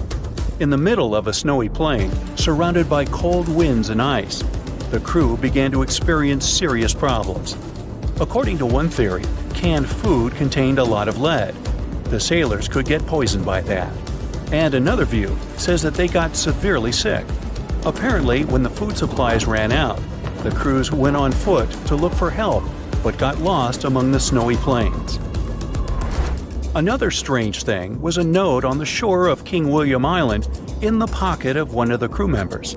Even now, no one can understand the contents of this paper. The letter had weird words and incoherent sentences like, "All my art, Tom, for I don't think for," or "shall want some grog to wet our whistle." Many words were written backward, and some were smeared. Perhaps the note reveals a secret about the loss of the crew, but it's almost impossible to decipher it. Also, the search team found another note with more understandable records. One of them is dated May 1847. It said everything was fine and the expedition was going according to plan. Another record was made almost a year later, in April 1848. It said the ships got stuck in the ice and the crew left them. The sailors planned to go to the Back River, the Canadian River in the Northwest Territories. It was their last attempt to survive, which unfortunately ended up in failure. For more than 150 years, the fate of both ships remained a mystery. But then, in 2014, a search team found Erebus. The ship's wreckage was on the island a few feet from the water. 2 years later, another expedition discovered Terror on the seabed northwest of Erebus. However, these discoveries didn't help solve the mystery of the expedition, but added even more questions instead. Terror was located 60 miles south of the place where, according to the note, the ships were abandoned. Erebus was also in the wrong place. It's possible that the crew members left the vessel, wrote about it in a note, but then returned and sailed on. Another version says that the moving ice could move the boats. In any case, we won't know what happened to the expedition. Some associate this tragedy with mystical forces. You can see this version in TV series based on these tragic events. But most likely, the crew members found themselves in an ice trap they couldn't escape. Another famous case of the vanishing of sailors happened to the ship Mary Celeste. It was built in Canada in 1861 and named Amazon. It gained notoriety right from the very first voyages of the ship. The ship changed several captains and crashed into the rocks. The broken vessel was resold a few times before receiving repairs. After the upgrade, it got a new name, Mary Celeste, and a new captain, Benjamin Briggs. He was a brave, experienced sailor with a kind heart and high moral qualities. In November 1872, with 10 people on board, Mary Celeste sailed from New York to Italy with a valuable cargo on board. A few days later, another ship, Dei Gratia, followed it along the same route from the port in New York. Somewhere between the Azores, the captain of the Dei Gratia, David Morehouse, noticed a ship 6 miles away that was sailing too strangely. It swayed from the side like no one was holding the steering wheel. David came closer and tried to contact the people on board, but there was no response. At that moment, the captain realized that it was Mary Celeste. Together with the crew members, they climbed aboard and found that its sails were slightly torn. There was water in the hold, but it could easily be pumped out. The crew's belongings were in the cabins, and the cargo was untouched. Only one lifeboat and a chronometer, which is a navigation device, were missing. The last record in the logbook said the voyage was going according to plan. Apart from the slightly damaged sails, the vessel was in perfect condition. But something forced all the crew members to leave it. Several members of the Dei Gratia crew remained on board the Mary Celeste to deliver it to the nearest seaport. One of the versions said that the water pump in the hold could be filled with coal. Before the last trip, Mary Celeste transported a large amount of this material, and some of it could have stuck inside the pump. When the ship got into a storm, the hold flooded a little, and Captain Briggs couldn't understand how critical the situation was. There were too many barrels, so he couldn't determine the water level. It was dangerous to stay on board since the ship could sink. Therefore, the captain decided to evacuate by lifeboat. Perhaps they were close to land, and Briggs decided to sail in that direction. But the storm got stronger and sank the boat. Another version says that Dei Gratia attacked Mary Celeste and got rid of its crew to get the cargo. The court couldn't prove this, but the reputation of Captain David Morehouse was damaged, and he had difficulty finding a job after that. The story of Mary Celeste became world famous, so people created many different versions. Of course, someone claimed that something mystical had happened to the ship, but such theories have no evidence. There are so many records and documents on the internet about this case, so anyone can try to sort out the truth from the fiction. The voyage started just like any other. The cargo ship SS Cotopaxi is making another journey to Havana, Cuba, to deliver coal. It's November 29, 1925. For Captain Meyer and his crew, leaving Charleston Port, South Carolina, it will be the last trip the ship ever makes. Its route ran through the Bermuda Triangle. 2 days into the trip, the Cotopaxi sent out a distress signal. It had got caught up in a strong tropical storm and turned over on its side. The wind was very strong and there was powerful lightning as well. Rain gradually filled the ship's hold. Then there was a bright white flash, and the ship disappeared without a trace. Later, its wreckage was found in the Gobi Desert, which is in a completely different part of the world. All 32 crew members, including the captain, were missing. Of course, the part about the Gobi Desert is fictional. For one of his movies, Steven Spielberg came up with the idea that the ship was moved there by aliens. Still, in real life, the ship was never found, and its crew really did disappear. It was officially declared missing a month afterward, and nobody could find the wreck. It seems like a classic case of mysterious things going on in the Bermuda Triangle. But most mysteries are solved sooner or later. In 2020, the Cotopaxi was found. A man named Michael Barnett had moved to Florida to study shipwrecks off the coast. One wreck in particular really caught his attention. It was much larger than the others, and the locals called it the Bear Wreck. It was about 40 miles from St. Augustine in northern Florida, but no one had ever managed to identify the rusty hull. So Michael started to do some detective work. He measured the size of the shipwreck and started working through all the information he could find. He researched hundreds of old newspapers, leafed through insurance records, and looked at artifacts found on the wreck. After hundreds of hours of hard work, Michael was sure it was the Cotopaxi. But a few years before, there had been a rumor that the same ship had been found off the coast of Cuba. The Coast Guard found the wreck of a cargo ship about the same size that looked a lot like the one lost in 1925. Michael was sure they were wrong, so he teamed up with some science journalists and kept investigating. Soon they discovered something that seemed to confirm Michael's belief. Divers found brass valves with the letters SV on them in the wreckage of the ship. Michael suggested these initials referred to Scott Valve Manufacturing Company. The headquarters of this company was in Michigan, not far from where the Cotopaxi had been built. The company had probably supplied parts for the Cotopaxi. So the puzzle seemed to be solved. The Bear Wreck was really the missing cargo ship. But Michael still needed to work out why the ship had sunk. Did something mysterious really happen to the Cotopaxi in the Bermuda Triangle? Later, Michael found the testimony of the ship's carpenter among some old papers. The carpenter claimed that the hatches covering the coal on the ship had been in a terrible condition before it sank. Repair work on the covers wasn't finished before the crew got the order to sail to Cuba. So if the hatch covers were still broken during the trip, water could have easily gotten on board.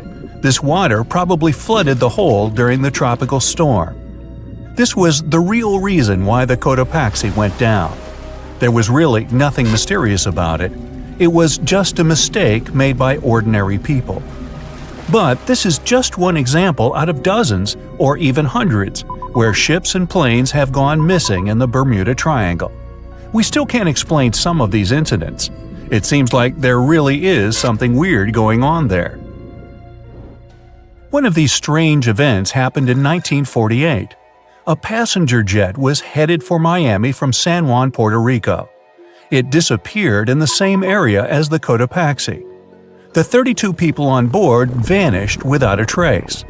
The weather was clear throughout the flight, but experts think that when the plane was about 50 miles from the coast, it could have been hit by a strong wind that knocked it off course. Years later, a similar plane was found in the area of the Bermuda Triangle, but because no one could work out the registration, it was impossible to say for sure if it was the same one. Something even stranger occurred not long before, in 1945. 5 planes went missing all at the same time. Some trainee pilots were practicing their navigation skills, but when they'd finished, it seems they couldn't find their way back home and disappeared. Many people assumed they just ran out of fuel. This seems likely, but still, the circumstances were really strange. The trainees were being supervised by an experienced pilot who had 2,500 hours of flight time. He would never have let a group of newbie pilots get that far away from their base. Even now, people still debate what could have happened. Some insist the pilots ran into something supernatural out there in the Bermuda Triangle. But who knows? And here's another freaky thing that happened there which no expert has been able to explain: time travel. In 1970, Bruce Gernon was flying a plane from Andros Island to the Florida coast. When he was at 11,500 feet, a giant cloud appeared in front of him. It kept getting bigger and bigger, and he had no choice but to fly through it. As soon as he did, the plane was surrounded by darkness. It was as if the day had turned to night in a split second. Suddenly, Bruce began to see white flashes of light around him. They were so bright that they lit up the entire sky. But they weren't lightning bolts, although he couldn't really explain what they were. The plane continued through the strange cloud for almost a half an hour. Bruce noticed that the cloud changed shape during this time. The space around the plane turned into a tunnel. Then the tunnel started narrowing. Bruce became really tense as he tried to cope with the plane's controls. All his instruments and navigation equipment were going crazy, and the electronics stopped working. Then, a white light appeared at the end of the tunnel. Just like in the movies, the plane escaped the closing cloud tunnel at the very last second. Everything was fine, but now Bruce found himself in some white fog. He had no idea where he was. Then he managed to contact ground control. He was shocked when he learned that his plane was already in the airspace above Miami. It seemed that something impossible had happened. Bruce was meant to cover a distance of about 250 miles during the flight. This usually took 1.5 hours, but he had managed it in just 47 minutes, almost 2 times faster than normal. When Bruce landed, he went to check the amount of fuel left in the tank. It turned out he'd used up a lot less than the normal amount of fuel as well. Could there be a logical explanation for the time-traveling plane? Well, records show that a large number of sunspots were detected on the surface of the sun that day, and there was a strong solar wind. This could easily have made the electronics and devices on the plane go crazy.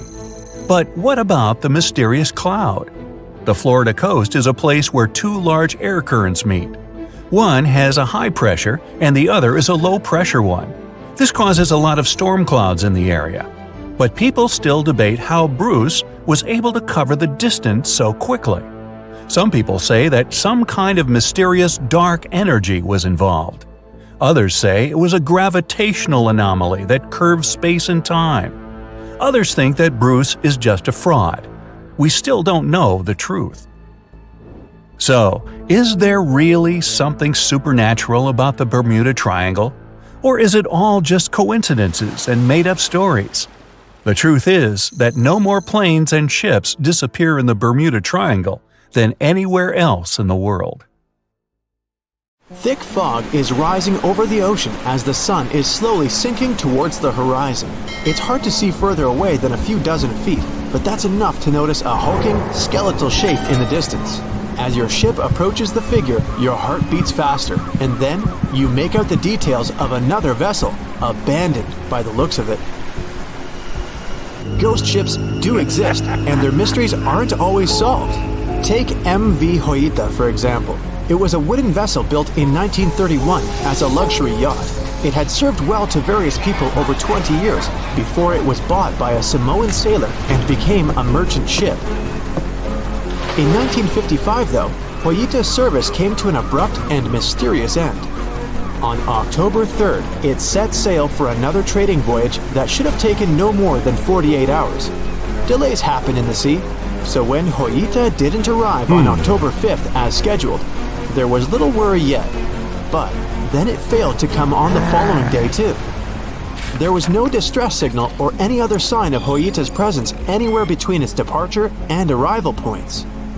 A search and rescue party was dispatched to find the ship, and for 6 days, they were scouting the area of nearly 100,000 square miles. On October 12th, the mission returned to the base empty-handed. Hoita vanished without a trace. It was only a month later that another merchant ship, Tuvalu, noticed the missing vessel far away from its route, drifting in the open sea and listing heavily.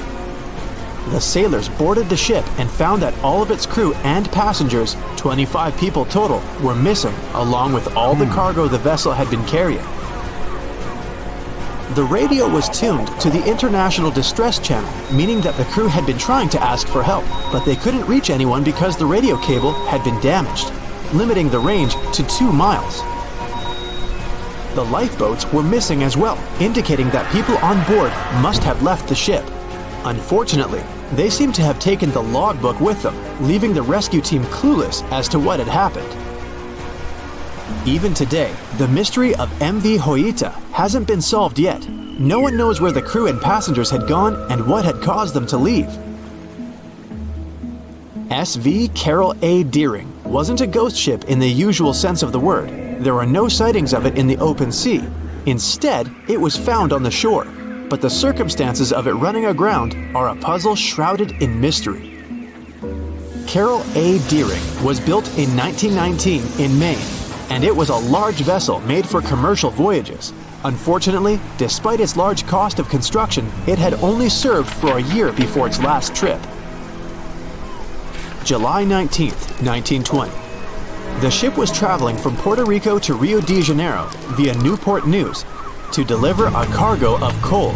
It was almost halfway to the final destination when the captain fell seriously ill, and the crew turned back to drop him and his son off and replace the captain. The voyage went without incident, but when it came to Barbados in December to resupply, there were strange moods among the crew. The first mate didn't seem to be happy with the new captain. No one paid much attention to it back then, when they probably should have. The last sighting of Carol A. Deering at sea was on January 28, 1921, when a lightship noticed it off the coast of North Carolina. There was some commotion on the quarterdeck of the ship, where the crew were normally not allowed. Then, another vessel sighted it, but there was already no one on the decks. On January 31st, the merchant ship was found hard aground in the Diamond Shoals, a site notorious for numerous shipwrecks that had been occupying there for centuries. When the search and rescue party boarded the ship, they found it abandoned, the log and personal belongings of the crew gone, along with the 2 lifeboats. There is still no answer to what happened on board of Carol A. Deering that January, although the most popular version was mutiny. Maybe we'll never find out the truth though. SS Bechimo is perhaps one of the most notable ghost ships in history. This large cargo steamer was built in 1914 in Sweden and plodded its way dutifully over 16 years, trading provisions for pelts with native tribes of Alaska and Canada. But then, on October 1st, 1931, Bechimo got caught in pack ice. At first, it seemed the crew would be able to wait it out and continue on their route because the ship broke free in a couple of days. But in less than a week, it became caught again, this time for good. In another week, a rescue party was sent to fetch 22 of the Bechimo's crew, while another 15 remained behind to wait through the winter if necessary and get the ship back. But a month later, after a powerful blizzard struck their camp, the sailors went out of their shelters only to find the ship gone. Luckily, a few days later, a native hunter told them Bechimo hadn't been lost yet. He'd seen it about 45 miles from where they had been stationed. They managed to track it down, but decided the ship wouldn't survive the winter. So they took the most valuable cargo from its hold and abandoned it. They were wrong though. SS Bechimo did survive that winter, and many more that followed. When the ice broke, it sailed away on its own, drifting listlessly along the shores of Canada and Alaska.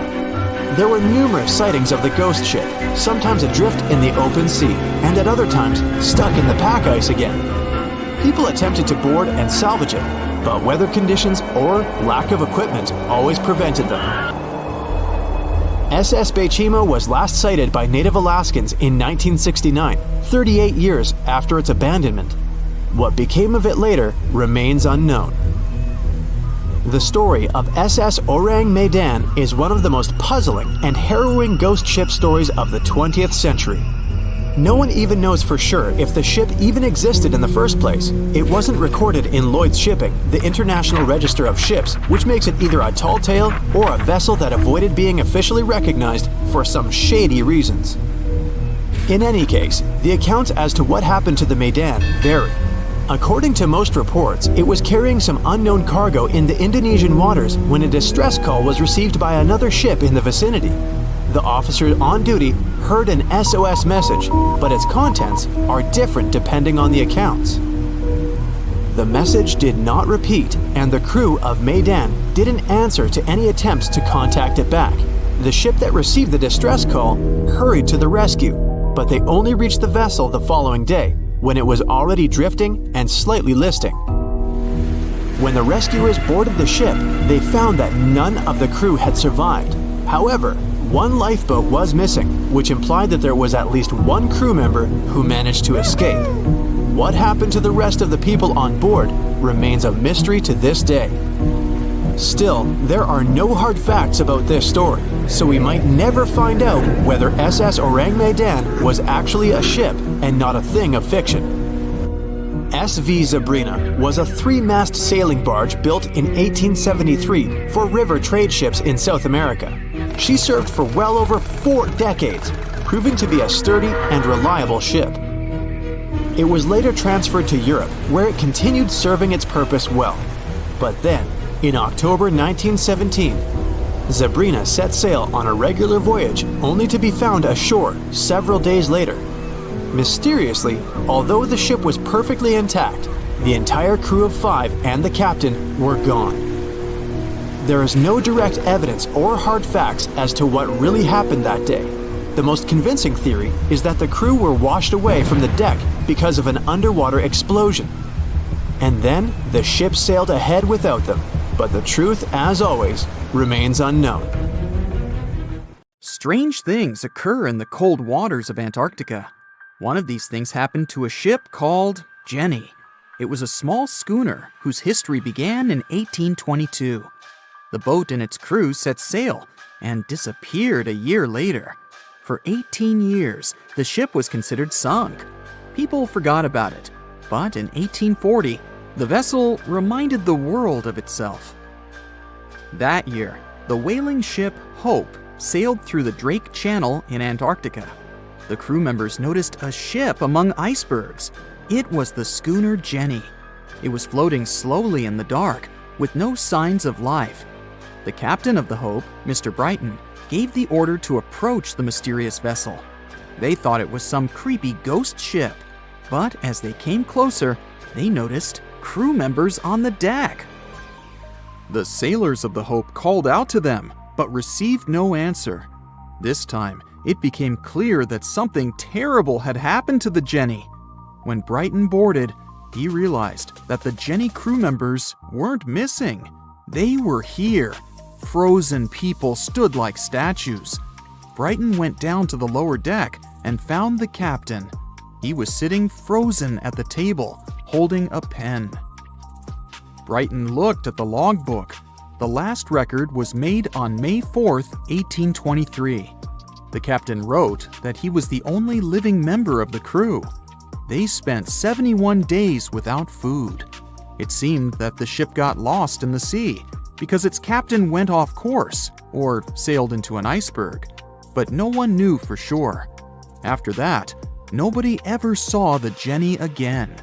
According to rumors, the crew of the Hope abandoned the frozen ship and left it to drift in the cold waters. According to other rumors, this whole story is fiction.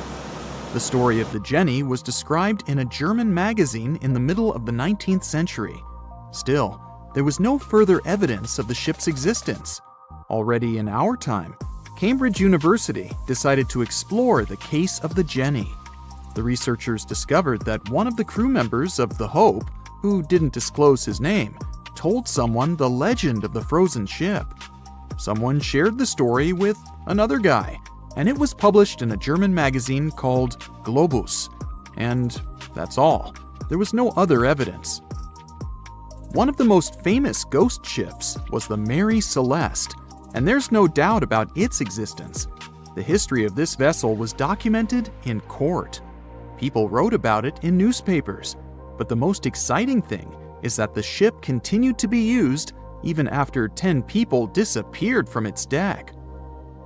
The history of the Mary Celeste began in Canada in 1861. When it was first built, the ship was called the Amazon. It changed captains several times, and it also hit some rocks. The boat was sold, bought, then sold again, repaired, and sailed under the name Mary Celeste. In 1872, it had a new captain, Benjamin Briggs. He was a decent, brave man with a lot of experience in navigation. He had a beloved wife, a daughter, and a son. When he went on his last voyage, he took his wife and daughter with him, and his son stayed in America. In November of 1872, the Mary Celeste sailed from the port in New York with 10 people on board and disappeared. 8 days later, another ship, the Dei Gratia, also left New York and followed the same route.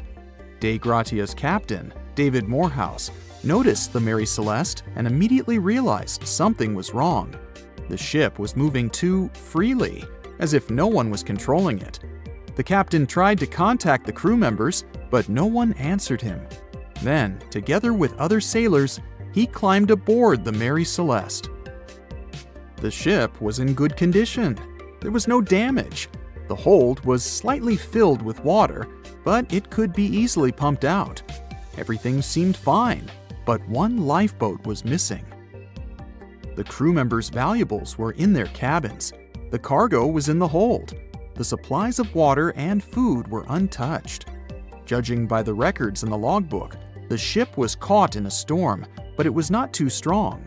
Other ships also sailed through this storm, but nothing bad happened to them. The last record was dated November 25th, and it claimed that everything was fine. The sails of the Mary Celeste were slightly damaged, but perhaps it happened after the crew had disappeared. The whole ship was in excellent condition, but what made the people leave it? Part of the crew of the Dei Gratia stayed on board the Mary Celeste to bring it to dry land. Everything went well. They delivered the ship to the closest port. Next, the captain of the Dei Gratia appeared before the court and told about what had happened. However, the prosecutor and the judge didn't want to believe in the story of the Mary Celeste. They were sure the captain got rid of the ship's crew to get money for its cargo. According to the maritime laws of that time, if you found a ghost ship with valuable cargo, then a substantial part of this cargo belonged to you. So, many people thought that David Morehouse decided to earn some money. This version seemed to be more valid than the one about the mysterious disappearance of 10 people. Fortunately, no one accused the captain of committing a crime. They thanked him for his service and gave him a monetary reward. However, his reputation was damaged, which greatly affected his career, as many believed he attacked the crew of the Mary Celeste. But even after this terrible case, trial, and investigation, the story was not over. The Mary Celeste was still an expensive and efficient vessel. It sailed several times, but then one captain crashed it into the reefs to get insurance. The court revealed this deception and accused the captain of intentional property damage. The story of the Mary Celeste became famous all over the world. People began to build their theories, realistic and not. Someone believed the ship had sailed through the Bermuda Triangle, but this version was quickly refuted, as the route of the Mary Celeste passed thousands of miles away from the Bermuda region. Did the Kraken or another giant monster attack the ship? Nope. Since the boat was found in almost perfect condition, there were no signs of a struggle. One of the most popular versions was that the crew of the Mary Celeste stole some valuable cargo and sailed to Spain on the rescue boat. However, those who knew Captain Benjamin Briggs said he was a good, honest man. Besides, he had a son in New York, and Briggs would never leave him. A more thorough investigation revealed that a series of accidental circumstances could have caused the disappearance of the ship's crew. Before its last voyage, the vessel delivered coal. Perhaps the pump intended for pumping water got clogged with coal after that. And when the ship got into a storm, the hold filled with water and the pump broke. The captain couldn't understand the amount of water because numerous barrels in the cargo hold blocked the view. Benjamin Briggs assumed it was dangerous to stay on the ship during a storm, so he evacuated with the passengers on a lifeboat. Perhaps they were close to land and decided to sail there, but the storm intensified and overturned the boat. Also, one record in the log journal said that the chronometer was faulty. It was a device that helped to determine your location at sea using longitude. Briggs got lost and didn't know which way to sail. The storm was strong, and he couldn't determine whether the ship would sink. Perhaps Briggs decided to leave the ship in a rescue boat when he saw the coast of the Azores.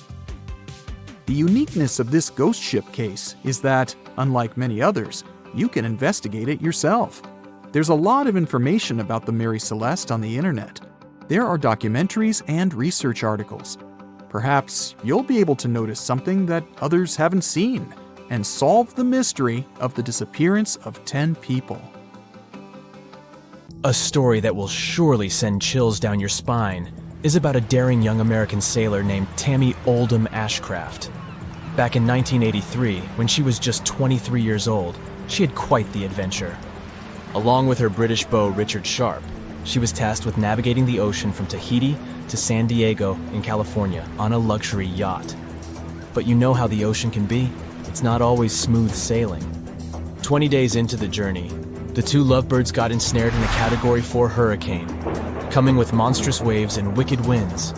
Even though they stood their ground against the raging waves, the yacht was rolled over like a beach ball as it tumbled between two waves. The last thing etched in Tammy's memory before being knocked out cold for 27 hours is Richard shouting as an enormous wave slammed onto their boat.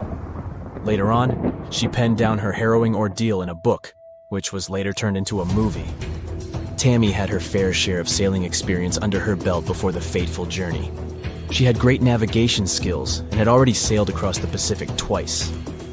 Setting off from Tahiti to San Diego, they initially had a decent journey, but a couple of weeks in, trouble started brewing. They caught wind of a tropical area down by Panama, and before they knew it, the storm was charging west and gathering intensity. The pair made efforts to reach the safety zone, but the hurricane was moving at incredible speed. As fate would have it, the usually short-lived hurricane kept going. Facing giant waves and hurricane winds is enough to give anyone nightmares. The boat took a hammering, and despite their best preparations, dealing with such rough seas was a monumental task. The boat would leap into the air over the towering waves and come crashing down, making the whole structure shudder. Richard was in the cockpit, secured with a safety harness as they bobbed over the massive waves. But then, they ran into rogue waves. Those monstrous anomalies that come out of nowhere. One such wave made the boat do a 360-degree flip, and that was the last thing Tammy remembered. When she came to her senses, Richard was nowhere to be found. The safety harnesses meant to keep him attached to the boat were ruptured. With no one nearby to pick up her distress signals, Tammy was left with a non-functioning long-distance radio after 2 weeks of relentless battering from the sea. All she had was a short-range, very high-frequency VHF radio, which gave up after 5 days due to water damage. She was alone and completely cut off. Tammy had to rely on her basic tools to navigate to Hawaii, a sextant and sight reduction tables. Using the sun's position, she determined her latitude, and once she found her watch, she could also figure out her longitude. It took a while, but she did make it to Hawaii. Throughout her time being lost at sea, Tammy showed just how resourceful she was. She remembered trying to get the engine running, but some of the boat's parts had melted onto the propeller shaft. Despite being mechanically inclined, she couldn't waste time trying to fix something that was potentially beyond repair. Instead, she relied on her training as a bosun. Tammy also kept a log of her time at sea, always aware that if she didn't make it, this might be the only clue to what happened. Looking back on the log, she admitted that her mental state had been fragile during her ordeal. Despite everything, Tammy shared that the human survival instinct is incredibly strong. She wanted to live. The hero of our next tale is a man named Steve Callahan. His story, though it sounds like a Hollywood movie script, is real as real can be. Back in 1982, Steve found himself participating in a single-handed sailing race across the vast Atlantic Ocean. He trusted his voyage to a self-designed vehicle, proudly named Napoleon Solo. It was a sturdy, reliable boat, built to weather storms and defy waves. But unpredictable weather loomed in, tearing into the race fleet and sinking a bunch of boats. Steve had to sideline himself and dock his beloved Napoleon Solo in Spain for some urgent repairs. After patching up the boat, Steve took off again, this time setting his sights on the Canary Islands. His heart was set on crossing the Atlantic and reaching the sandy shores of Antigua. Sadly, his boat was battered by strong winds, leaving it significantly damaged. Steve found himself with no choice but to abandon the ship. He soon boarded an inflatable life raft. Steve decided he wasn't going down without a fight. Before Napoleon Solo sank into the depths of the Atlantic, he dived repeatedly into the turbulent waters to salvage what he could. With a few essential items secured, he battled hunger, thirst, and loneliness for the next 76. Some fishermen eventually found him and whisked him off to a local hospital where he began his recovery. Now you might think this is where Steve's story ends. His incredible saga of survival was shared far and wide in sailing magazines, featured on numerous TV shows, and finally cemented in his own book. But the record for the longest time ever spent lost at sea was broken by a man named Jose Salvador Alvarenga. He is an incredibly tough soul whose tenacity and will to survive would become the stuff of legends. That's because for 438 long, difficult days, he was adrift. A fisherman by trade, Jose was no stranger to the sea's unpredictable moods.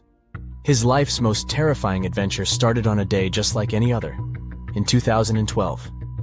That was the day Jose and his fishing mate headed off the shores of a quaint fishing village named Costa Azul in Mexico. It was their first voyage together. Life, however, had a nasty surprise in store for them. Soon after they had left the comfort of the shoreline behind, they were ambushed by a furious storm. It tossed their small boat about like a toy, steering it off its course. Their ship's motor and most of their onboard electronics were rendered useless. Jose, displaying his quick thinking, managed to radio his boss for help before the communication device gave up, but the response was as powerless as their situation. For 5 relentless days, the storm messed with them. When the skies finally cleared, Jose and his mate found themselves lost, with no idea of their whereabouts or how to get back. To make matters worse, the storm had taken away most of their fishing equipment, leaving them with mere basic survival tools. Their boat no longer had sails, motors, or oars. Month after month, they drifted aimlessly. Their sustenance came from good old Mother Nature, rainwater, and a random collection of sea critters like fish, turtles, and birds. After about 4 months, Jose lost his friend, but he decided to carry on, in hopes he'd one day be rescued. Little did he know, he was nowhere near the end of his journey. He attempted signaling every passing ship he saw, but his desperate cries for help were useless. Relying solely on rainwater and whatever the sea offered him for food, Jose kept track of his days by the changing phases of the moon. It was a bit over a year after the disastrous storm that Jose finally sighted land. His heart filled with hope, and he abandoned his trusty but worn-out boat, choosing to swim towards the shore. To his amazement, he found himself on one of the Marshall Islands, situated on the far side of the Pacific from where his ordeal had begun. The man was taken to a hospital where he slowly but steadily recovered his strength. Upon his return, his family declared they had never given up on him and were over the moon on the news of his discovery. However, this survival story was so fantastical that many raised their eyebrows in doubt. Could a man really survive for so long at sea on a tiny boat? However, there were those who offered a counterpoint. Experts explained that fresh meat from birds and turtles, which Alvarenga claimed to have consumed in plenty, contained enough vitamin C to ensure survival. It's 2018. You get up early in the morning to go ashore and catch some fish. You come to the spot you were yesterday, throw the hook into the sea, and wait. The float is twitching. You've caught some fish, but hey, hello? Why aren't you doing anything? Right now, you don't care about the fish. You're looking at something in the distance. You open your mouth in surprise since you see a huge ship stuck on a shoal. It wasn't here yesterday, so it got here at night. Okay, it'll probably sail away sooner or later. You fish for a few more hours. During this time, you observe the ship and notice no movement there. Is it empty? Boats and the Coastal Service are sailing from the shore to the vessel. You decide to check it out too. You get in your old boat and go there. The mist descends to the water, making the ship look creepy. The colossal vessel is rusty and empty. But where is the whole crew? And how did it get there? The Coast Guard comes on board. They search the hold, the cabins, and the upper deck. There's someone's stuff, some remnants of food supplies, notebooks, and clothes. Everything suggests the crew has disappeared for some reason. Fishers who noticed the vessel first didn't see anyone coming down from the board. No radio signals were sent to the port, and no one reported about the ship. It appeared here from nowhere. The only chance to get any information is to look at the number and name of the vessel. This is Sam Ratulangi, PB 1600. The Coast Guard checks the information, studies the data of all the country's ships, and no way. One company built the boat in 2001 in Indonesia. People used it to transport heavy loads across the seas around Asia. The ship had been properly operating for 8 years. People were delivering industrial goods to different points in the region, but something went wrong. In 2009, Sam Ratulangi was sailing near the coast of Taiwan, and that's it. There were no further records about it. There were no reports in any port. Everyone thought it must have drowned, so no one had been looking for it for years. And then, 9 years later, it appears here, big and rusty, off the coast of Myanmar, without sailors, without fuel. An investigation starts. City services are trying to find out the names of all the sailors working on the ship and find clues that would lead to solving this mystery. They also hope the ship owner will appear soon. They find 2 tow ropes on board. This means that some other ship towed Sam Ratulangi to this place. Then they identify and find 13 crew members. These people say they wanted to reach the factory in Bangladesh to repair Sam Ratulangi. Another vessel helped tow the ship, but then 2 cables tore off, and a storm began. No one wanted to stay on board during such weather, so the crew members left it. No one knows what the ship has been doing for the last 9 years, and how it was possible without people on board. And here's another, much more mysterious ship story. On February 16, 2020, locals found a large cargo ship stuck on a rocky shore off the coast of an Irish village. The boat looked rusty, with holes in the hull and rotten parts.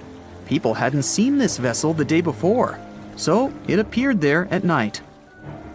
The last time people saw the Alta cargo ship was a few months earlier, thousands of miles off the coast of Ireland. That day, the Alta was sailing in the waters of the Atlantic Ocean. Another ship, the MS Protector, noticed it. MS Protector crew members tried to contact the ship, but received no response. The people on board realized that they were facing an empty vessel. And then, 5 months later, it appeared near the coast of Ireland. There are more questions than answers in this story, but we managed to find something out. In 2015, the Alta appeared and disappeared from the radar several times. Any ship has an internal tracking system, so people can track its route using satellites. But Alta crew members often disabled this system. Perhaps they were engaged in some illegal activity. Anyway, in 2017, the ship often sailed between the ports of Greek islands. Then, the tracking signal disappeared and appeared only 10 months later, off the coast of North Africa. During this time, the ship changed several flags. In September 2018, the Alta was southeast of Bermuda and headed for Haiti. Then, the crew started facing problems. First, the main engine failed right in the middle of the Atlantic Ocean. The ship began to drift. Several days passed, but the crew members weren't able to repair it.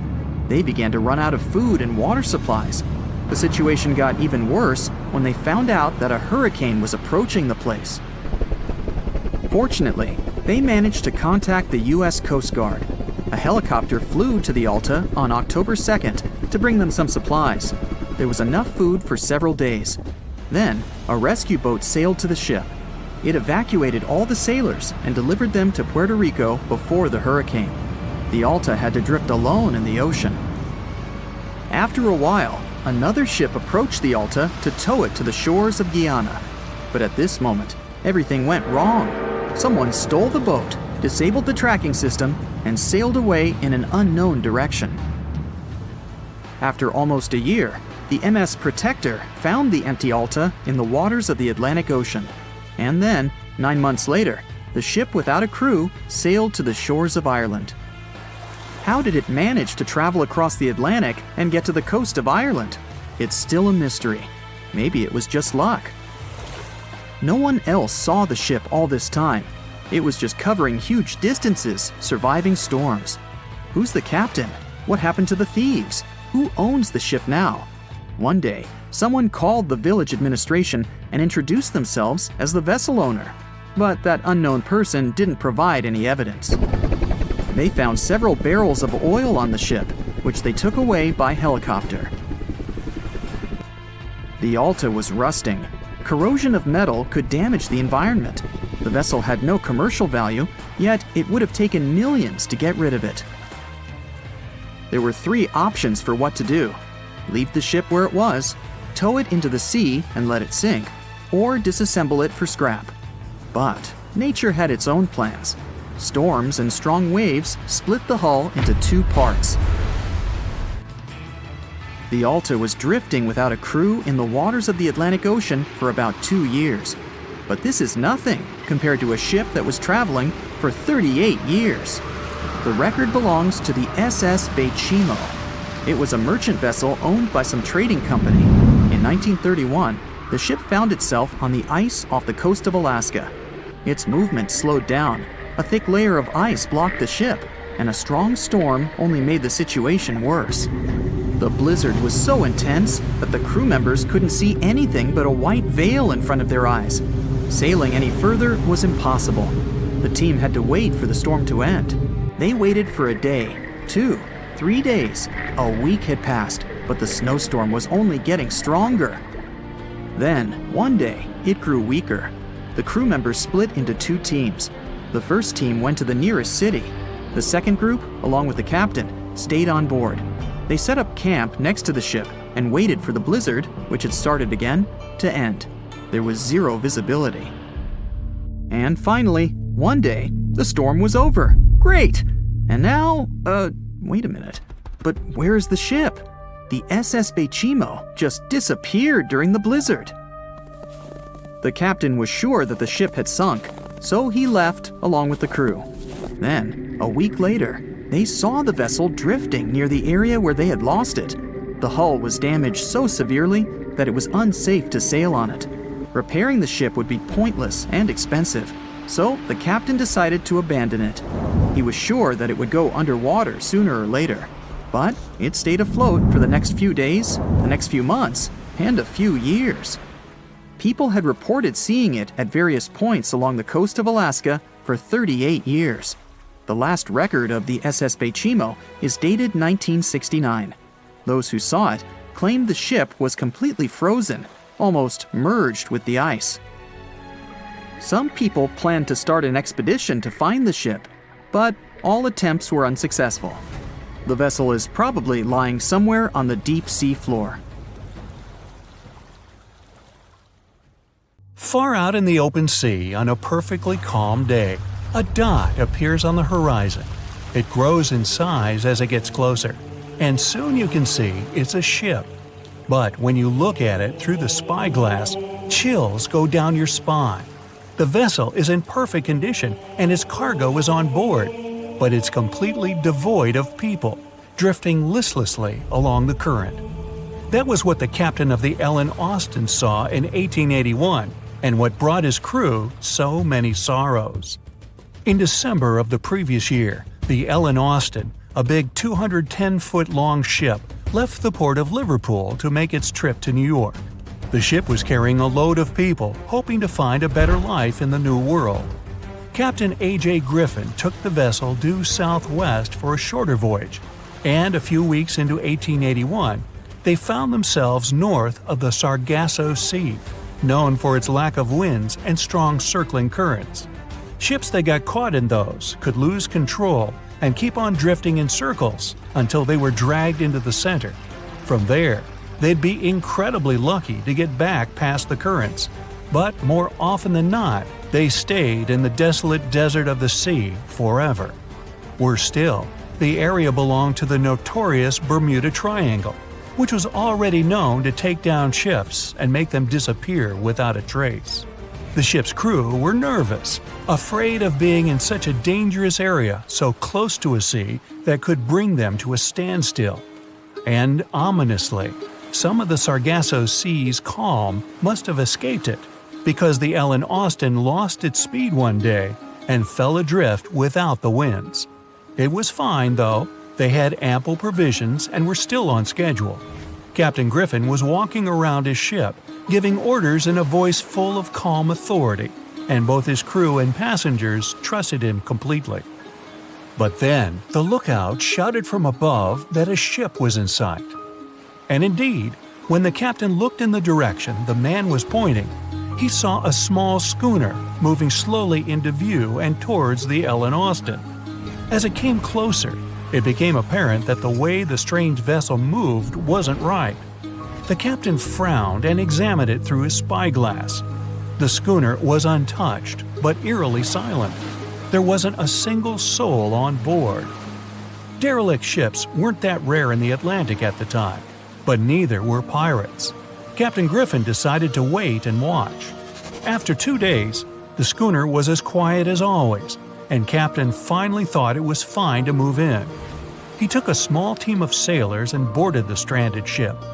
There was nobody there indeed, but luck seemed to be on Griffin's side. The precious cargo of mahogany wood was still in the holds. The captain returned to the Ellen Austin and ordered his select men to take the smaller ship along to New York. The crew's spirits arose with the prospect of riches awaiting them upon arrival. When the winds blew strong again, the Ellen Austin continued its voyage, with the unnamed vessel tagging along. But after a couple of days, the ships were caught in a powerful storm and got separated. The wind, rain, and waves beat them for several days in a row. When the weather finally cleared, Captain Griffin ordered to find the schooner. They searched for another day until they finally found it adrift, way off the course. Griffin hailed his men on board the smaller ship, but no one answered. A party of sailors went to investigate and returned with their faces white with fear. The whole prize crew went missing in the storm. The captain wasn't one to lose such a valuable find, though, and ordered another team to take control of the schooner. Reluctantly, the sailors obeyed, and the two ships continued their voyage. They agreed to stay as close as possible to one another and ring their bells at set intervals at night to let each other know they were fine. Several nights went all right, with bells ringing reassuringly every hour. But one day, a thick blanket of fog fell on the sea and almost completely blocked their vision. The ships went on regardless and started sounding their bells earlier. When night came, the fog was still there, but the bells were the sound of life. Until they stopped. Captain Griffin rang the bell once, then twice. No answer. The crew lit the fires and looked out into the sea intently, but the fog hadn't lifted, and they couldn't see a thing in the swirling abyss beyond the ship's board. Nobody could sleep that night, and they waited in silence until the break of dawn. The first rays of sun made the fog slowly disperse, and the whole crew went to the edge of the deck with heavy hearts. There was still hope in them, until the last strands of the mist went away, revealing a vast, calm, and most importantly, empty ocean. The nameless schooner was gone, and so was the second team of the Ellen Austin sailors. The ship sailed the rest of the way to New York in grave silence. Once it arrived at the port, the passengers were only too happy to leave the vessel, and no one so much as turned their head as a goodbye. That was the ship's last voyage as the Ellen Austin. That same year, it was sold to a German shipping company and renamed Meta. No one ever found the derelict schooner or the sailors that went missing with it. And that would probably be the end of this mysterious and unresolved story, if it held at least a little bit of the truth. In reality, none of the enigmatic things in the narrative actually happened. The Ellen Austin did indeed leave Liverpool and headed southwest to New York, and its captain was really A.J. Griffin, taking people to the American continent. But from here, the story falls apart. First of all, the ship went way too far to the north to pass the Sargasso Sea so closely. There was simply no reason to make a detour so broad. Even though the westerly winds were strong, it was still faster to take them head-on than to go in a southerly direction. So the Ellen Austin was probably nowhere near the Sargasso Sea and the Bermuda Triangle. Secondly, the triangle itself has been proven time and again to be nothing but a work of fiction. In fact, it gained popularity in the middle of the 20th century, while nobody even thought of drawing a triangle in the Bermuda area before that. The mystery was popularized by science fiction writers and became a common myth, while no serious research proved it any more dangerous than other parts of the world's ocean. So the crew of the Ellen Austin weren't even aware of the Bermuda Triangle back then, let alone afraid of it. Thirdly, the whole story was told and retold by magazines and mystery-loving personalities with ever-changing details. It first appeared in a newspaper in 1906 and already had the date wrong. The article said the voyage took place in 1891 instead of 1881. Later, the story resurfaced in 1935 on the radio with the wrong name of the captain. It was Baker, not Griffin. The date was also off, saying the trip was taken in August 1881, when the Ellen Austin was already renamed Meta. The legend grew upon with other strange details, such as the ship's route from London to Newfoundland, which was never the case. But the final debunking came from the archives of Lloyd's of London, the marine insurance market that keeps all logs of trade and emigration ship routes. The documents there say that on February 1881, the Ellen Austin completed its cross-Atlantic voyage to New York without incident. Captain A.J. Griffin off-boarded the ship with all his crew hale and hearty and declared no loss of hands during the trip. The voyage took over 2 months because the ship had to fight strong westerly winds pushing it back towards Britain. The crew reported no strange encounters on the way, and the whole thing was as boring as could be. And even the passengers must have been smiling when they stepped on the American soil at last, unaware of the phony baloney story they were about to be a part of. It was Friday, February 19, 1937. A Stinson airplane was traveling from Brisbane's Archfield Aerodrome to Sydney. There were 7 people on board, 5 passengers and 2 pilots. Along the way, the plane was meant to pick up some passengers in Lismore, but it never arrived. The official search centered around Newcastle and the Hawkesbury River, hundreds of miles south, where some people said they saw or heard the plane. The authorities took a statement from the postmaster in Hawkesbury. He said he'd heard the plane pass overhead just after 5 in the evening on the day it disappeared. Since he knew a lot about the aircraft, the authorities were convinced by his statement. But others believed something else. People who lived in the McPherson Ranges, on the border between Queensland and New South Wales, heard the aircraft going overhead at the same time it always did. People in the area knew about the flight from Brisbane. Some of them saw the blue and red Stinson plane vanishing into the clouds. After days of searching, nothing was found. At this point, a bushman called Bernard O'Reilly decided to take matter into his own hands.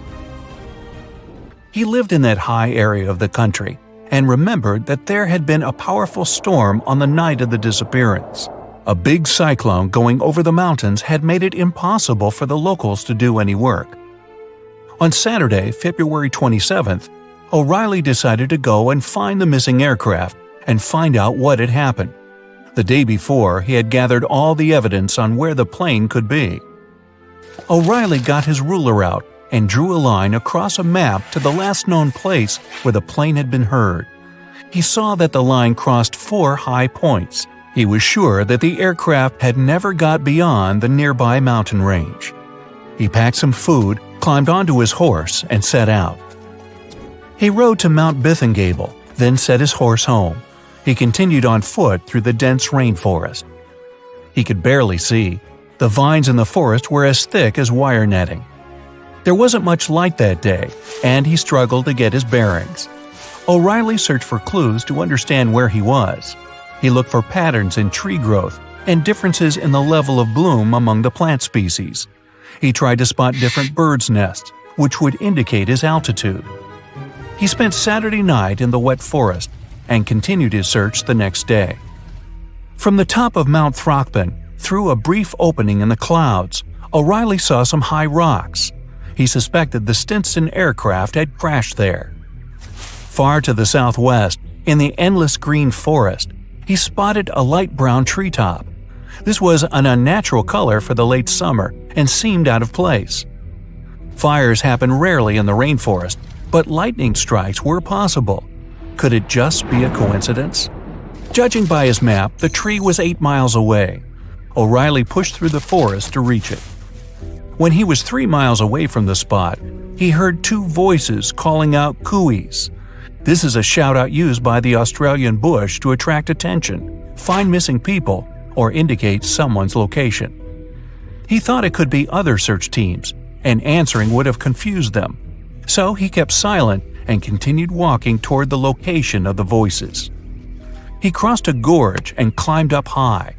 He called out to see if anyone was there, but still got no reply. He walked back 600 feet along the plateau and shouted again.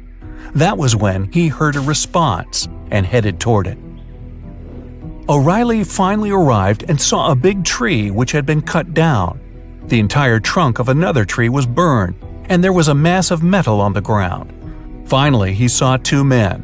The other 4 hadn't made it. The 2 he found were the passengers Joseph Binstead and James Proud. But as soon as he saw them, he couldn't talk. Judging by their condition, O'Reilly knew he had possibly arrived too late to save the 2 men. It was 4 p.m. on Sunday. By that time, the 2 men had been alone in the forest for 9 days. Proud couldn't move because he had injured his leg, and Binstead had been carrying water for both of them. They had only found berries to eat and had lost all hope until O'Reilly appeared.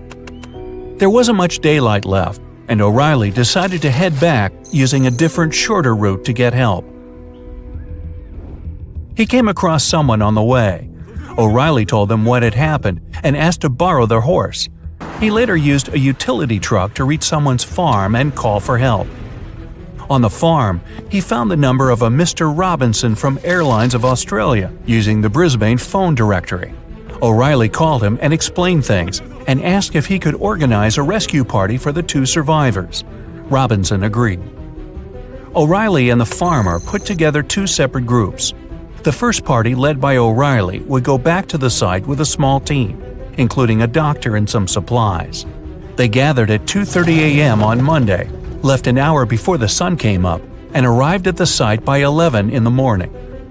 The group led by Mr. Buchanan, the farmer, included more than 100 people.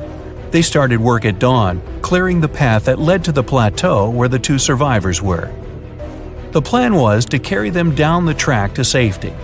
Both Binstead and Proud would have to spend 1 more night in the forest, but this time they would get a tent and medical care. When the sun rose on Tuesday morning, March 2nd, the journey down the plateau started. The group cleared a 14-mile path, and the survivors' condition was stabilized. 6 of the 7 passengers had now been found, except for 1. His name was Jim Westray, and he had helped the others get off the plane before it caught fire during the accident. That fire had lasted 15 minutes, but it was put out by heavy rain, which continued until 10 the next morning. On Saturday, at 6:30 a.m., before the rain stopped, Westray stood up and said he could see a farm with some sheep in the distance. The other two guys tried to discourage him from going and told him there was nothing out there. Westray said he would go there to get help, and within 30 seconds he was gone. When O'Reilly arrived, he was asked by the two survivors if he had seen Westray, but O'Reilly was sure he hadn't made it. He followed Westray's path to a 40-foot-high waterfall and confirmed his theory that he hadn't survived. The operation was successful, and the two survivors made it. The story made national headlines, and there were broadcasts about it on TV. O'Reilly was presented with a plaque and a check raised from the public. Years later, O'Reilly's nephew, Peter, organized tours showing his uncle's journey to the site. You unbuckle your seatbelt and stand up, stretching your legs after a long flight. You head towards the restroom and think about freshening up. Suddenly, you're in the air. Luggage flies around you. It feels like the world is ending. You're 30,000 feet above the ground, and you're heading for a crash landing. Before you have any more time to think, everything goes black. In early 2001, a massive Boeing 747 carrying over 400 people took off from Tokyo Haneda International Airport. The flight progressed like normal until it reached 39,000 feet and coasting speed. Food was being served, and passengers were up and about like they would be on any other journey. Slightly earlier in the day, a Japanese airline flight between Busan, South Korea, and Tokyo, Japan, had begun in a similar fashion. This one was smaller, with about 250 people on board. It had also started coasting at around 37,000 feet. Both of these planes were on a similar flight path, only 2,000 feet apart, and due to meet over the Japanese island of Honshu. They were both close to this intersection when the pilot of the Boeing 747 noticed his anti-collision indicator going off. This was when he first knew something was wrong. One of the critical aspects of modern air travel is the coordination of air traffic control. Every flight is monitored, and pilots are advised if anything goes wrong. The entire point of air traffic control is to organize flights so well that collisions are impossible. Every modern plane is built with collision monitors, but they are never supposed to be used because of this. While the anti-collision indicators buzzed, 26-year-old trainee Hideki Hachitani was sitting behind the radars at the control tower, monitoring both flights. The stress of having to oversee more than 10 planes was overwhelming him. This isn't surprising, given that he wasn't even certified to operate by himself without supervision. When he noticed the potential collision, he rushed to prevent a disaster. He quickly contacted the flight from Busan that was cruising at 37,000 feet and told them to dip lower, trying to create a bigger gap between the planes. In his rush, though, Hachitani had made a terrible mistake. He had contacted the wrong plane. Instead of telling the Boeing 747 to reduce its altitude, the pilot of the other plane followed Hachitani's instructions and lowered from 39,000 feet to 37,000 feet, the exact same height as the 747. Both planes sped toward each other at 500 miles per hour on a collision course. Hachitani was beginning to panic now. When he noticed that the flight from Busan hadn't descended, he quickly instructed it to turn right. The pilot had, of course, failed to follow the instructions given because they'd been sent to the wrong plane. For an unknown reason, the instruction to turn right failed to reach anyone at all this time. The communications from air traffic control were failing, and the pilots didn't have any idea of how much danger they were in. When seeing Hachitani panicking behind the control panel, his supervisor rushed to the scene and took control of the situation. She contacted the flight from Busan and now told it to climb up. Amazingly, when she did this, she gave the order to a flight that wasn't even operating that day. Both of the flights ignored her because they didn't know that the message was intended for them. The Boeing pilot was at least aware that there was another plane close by, but his faith in air traffic control would have comforted him. Surely, if anything was badly wrong, someone would send him more instructions?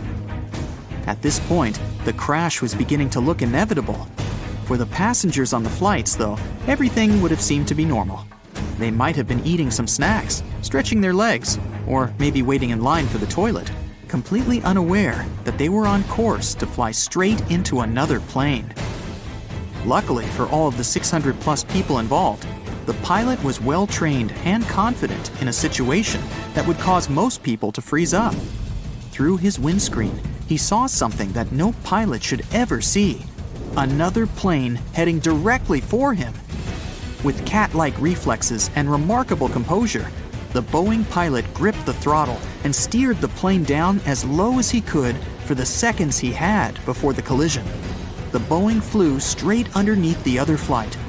Imagine being a pilot and seeing the ground in front of you instead of the sky. They both made it out intact. This man had saved the lives of more than 600 people. That isn't to say that everyone got out without a scratch. The passengers were completely unaware of the entire incident, so barely any were buckled in. They were powerless as the change in direction threw them against the inside of the plane. Out of nowhere, with the plane's sudden movement, many hit the roof with the force of a car crash. Every unsecured object and person were thrown through the air. Some might have even felt like the plane had just hit the ground. Miraculously, only 7 passengers and 2 crew members were seriously injured, and the rest only received minor injuries. The pilot circled back to Tokyo to allow all of the injuries to be treated. Thanks to the quick response of medical teams and unbelievable decision-making and skill shown by the pilot, everyone on the flight survived. Every time you travel on a plane, you're signing up to shoot through the sky at speeds of up to 500 miles per hour in a fragile metal shell. You're surrounded by enormous, dangerous motors, 6 or 7 miles above the ground. Surely there's no way you'd survive if the plane itself started to fail. The Hudson Bay landing shows that skilled pilots can overcome seemingly insurmountable odds. On January 15, 2009, Flight 1549 was set to fly from New York to North Carolina. The pilot, Chesley Sullenberger, was a former jet pilot who converted to commercial flights in the 1980s. The sky was clear and the conditions were favorable. It was a typical flight for all of the 155 passengers on board, until the worst happened just a minute and a half in. As the plane climbed to 3,000 feet, they hit a flock of Canada geese. They hit the entire plane, but most importantly, some geese got caught in both engines. When Sullenberger realized that his engines were failing, he contacted air traffic control. They ordered him to land back at the airport, but he realized that it was impossible. With failing engines and no clear runway to land on, he had to take control of the situation to save the lives of everyone on board. Without full control of his plane, he wasn't able to operate at the normal altitude. He flew so low that he passed over the George Washington Bridge at only 900 feet. The people on the bridge were terrified to see the plane so close, but they had no idea how bad things were on board. With the plane speeding at 140 miles per hour, Sullenberger saw the Hudson River in front of him, and he had no choice but to land on it. Everyone in the control tower was shocked to hear what he had to do, but there was no other option. Landing on a runway is one thing, but commercial pilots aren't trained to land in a river. Sullenberger had to think clearly and plan the landing while flying towards the ground. He made sure to allow the tail to touch the water before the nose. Landing nose first would compromise the engines further and cause even more damage. Amazingly, the plane touched down on the water without falling apart. Their momentum gradually decreased until they were at a slow, steady pace across the surface. From a distance, people might have thought it was just a slow-moving boat. A ferry arrived impressively quickly to fetch the stranded passengers, who waited on the wings and the inflatable slides. Everyone received minor injuries from the collision with the river, but they all survived.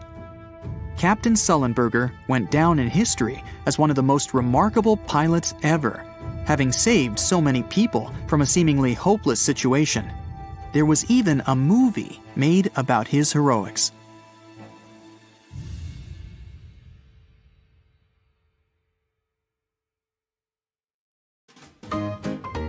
Her name is Lillian Boyer. Wait a minute, why is she standing on the wing of an airplane? Well, from 1921, Lillian made a living doing completely crazy mid-air stunts on planes. She really knew how to put on a good show, and she became famous all over the United States.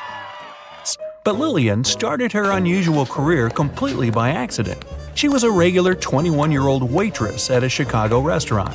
That changed when two pilots named Elmer Partridge and Johnny Metzger became frequent customers there.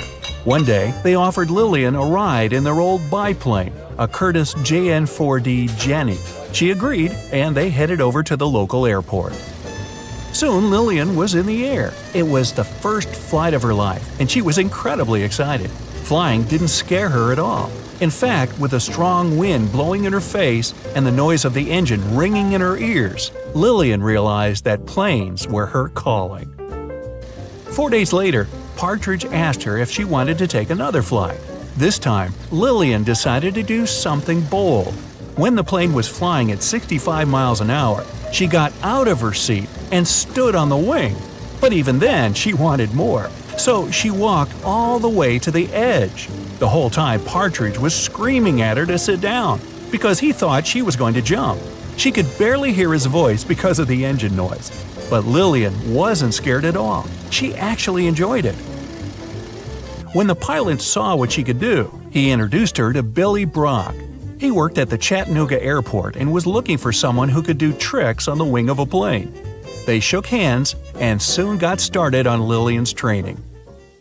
Lillian quit her restaurant job and started training full-time. For 5 months, she practiced doing stunts in a barn at Chattanooga. She used a model plane which had soft mattresses placed underneath it for safety. She did gymnastics with an instructor, as well as running and other sports, and she changed her eating habits. Soon, she was ready for a real flight. And she proved she was the best. Lillian was the first female stunt person to perform tricks like hanging from a plane using one hand or hanging by her knees or ankles. Her bravery amazed people, and she quickly became very popular. She and Brock started doing air shows at various fairs and festivals, and she turned into a real star. When they came to town, the crowd always recognized them. There was always a car waiting for Lillian, and she had a lot of passionate fans. Lillian was the only woman at the time who could perform one very risky stunt. She would get out of the cockpit holding a thin wire, which had a mouthpiece at the end of it. She would do a few tricks on the edge of the wing and then hang under the plane, holding on by only her teeth. The spectators couldn't see the wire from hundreds of feet below, so it looked both pretty shocking and amazing.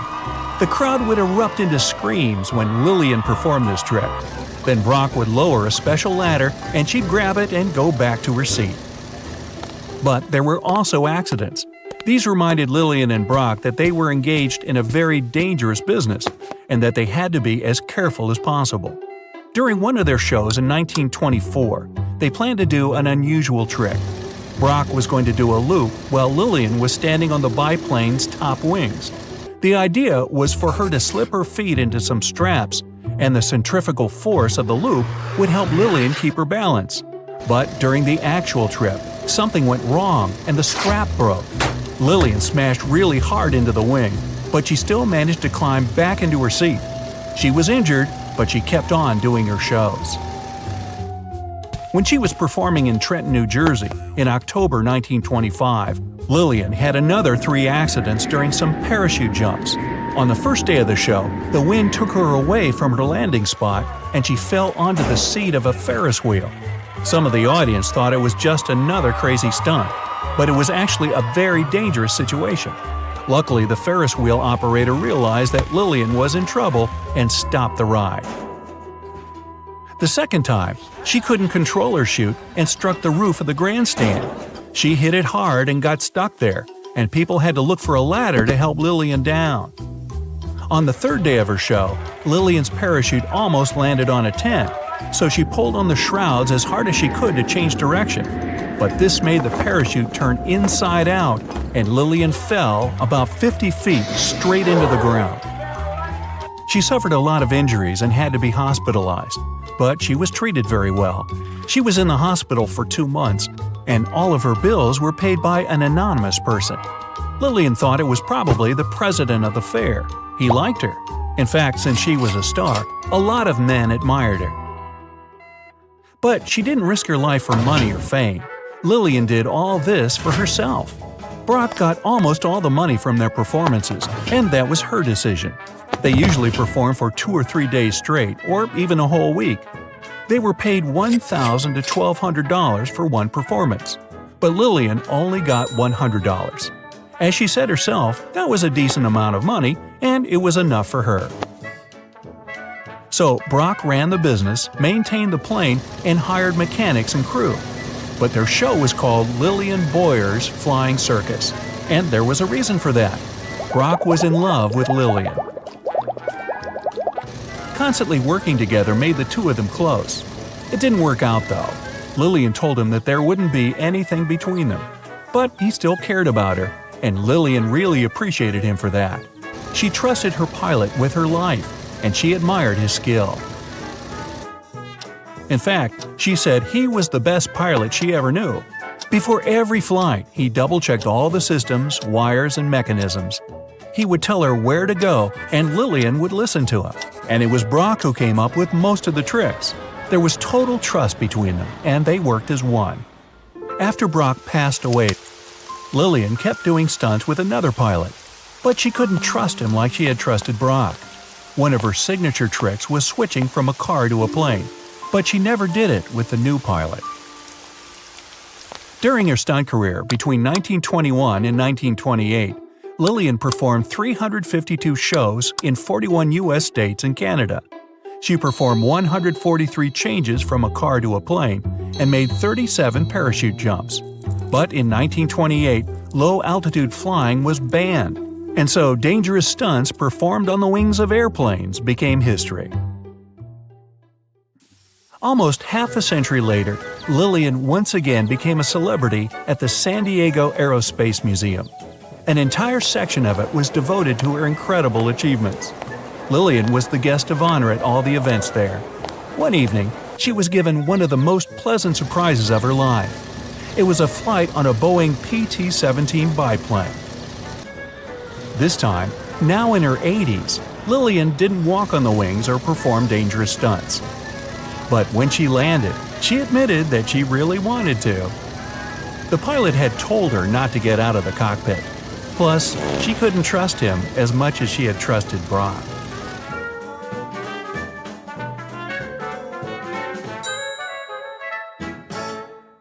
Back in 1911, a standard train was scheduled to depart from a railway station in Rome, hoping to reach the city of Milan.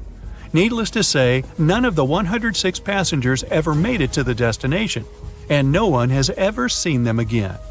What happened to these people and to their train? Were they really lost forever? Some people seem to believe this isn't the case. As it was completing its journey, the train was supposed to pass through a long tunnel. It did enter it, but never came out the other end of the tunnel. Nothing was left of the train, and it seemed like it literally just vanished into thin air. Only 2 of the passengers were found, but they were quite unwell at the time, and their stories did not seem to make much sense. They spoke of a dense fog that they simply jumped out of because they got so scared. 15 years later, a story spread about a group of 104 Italian people that popped up in Mexico City, claiming they had arrived by train from Rome. If that's not weird enough, the story appears to have been reported back in 1845, 66 years before the train even departed in the first place. Of course, nobody at the time actually took these people seriously, but you can't help but wonder, did they actually time travel via the Roman tunnel, or is it just another urban myth? What do you think? The Lost Colony is the story of a strange phenomenon that happened back in the late 1500s. A group of people from England had moved into a colony on Roanoke Island off the coast of present-day North Carolina. But they soon realized they didn't have enough supplies. To fix this, the colony's governor decided to head back to England to get some. He didn't manage to come back for another 3 years. When he finally did, he was astonished at what was left behind. Nothing. The entire population of the colony was gone. The only reminder of what had been there was a single word carved into a tree. To this day, nobody knows what might have happened to these people or what the carved word means. A lighthouse without an operator? You might think that can't possibly be true, but hear me out. Located in the northwestern part of Scotland are the Flannan Isles. There's nothing fancy about them since they're nothing more than a bunch of rocks and grass. But there is a famous lighthouse here hiding a dark secret. In 1900, all 3 of the lighthouse's keepers mysteriously disappeared, never to be seen again. Ever since, the islands have been completely abandoned. The lighthouse became one of those with an automated system in the 1970s. No list of places where things go missing could be complete without this mysterious forest located in Transylvania, a region in Romania. And no, it has nothing to do with the famous Count Dracula, if that's what you're thinking. It's called the Hoya Forest, and it's a place that has seen quite its share of unusual phenomena. Not only do people go missing here, but others have experienced all sorts of weird noises, from female voices to whispers. Some people claim to have time traveled between the spooky trees of the Hoya Forest. They say they had literally skipped a few hours before they went back. The Yellowhead Highway is a stretch of road located in British Columbia, Canada. One section of the road has received a lot of attention throughout the years, starting with the 1960s because of some mysterious disappearances. These events have earned it the nickname Highway of Tears. There is no reasonable explanation as to why people keep going missing here. What is more striking is that most of these people were young women. This triangular area that stretches above the desert and the Sierra Nevada mountains in the state of Nevada received quite a bit of attention because of a disappearance that happened back in 2007. A record-setting sailor, aviator, and adventurer named Steve Fawcett flew here in a small plane and then disappeared. They searched for Fawcett intensively for months, but didn't find any traces of him or the aircraft. 1 year later, the mystery of Fawcett's fate was finally solved when a hiker came across his ID cards, and later a search party found the plane's wreckage. It's one of the most visited natural resorts in the world, but Yosemite National Park carries some dark secrets of its own. Despite its beauty and abundance of wildlife, a total of 45 people went missing right here in this location. No one knows what happened to them. Hey, maybe we should ask the local bears. They might know something. There are even stories of people that disappeared from one region of the park only to pop up in a completely different location. This hasn't stopped over 3 million people that visit the park each year from wandering around this location, though. Whenever a ship happens to sink, you'd expect to at least find pieces of it on the bottom of the sea, right? Well, not if you're traveling through Lake Superior. It's located along the border of the United States and Canada, and became famous because of the great number of ships that went missing here. It may have something to do with the stormy winds, of course, but that doesn't explain why some ships simply vanish altogether, without a single piece of them ever to be found, not even at the bottom of the lake. It does gather a lot of tourists each year, though. They come here to scuba dive and see the remains of some of the ships that still lie here. The bottom of this lake even contains what's left of the notorious SS Edmund Fitzgerald. Back when it departed on June 7, 1958, it was the largest ship on North America's Great Lakes and, to this day, remains the largest ship ever to have sunk in the area. Similar to other events, the exact cause of the shipwreck remains a mystery.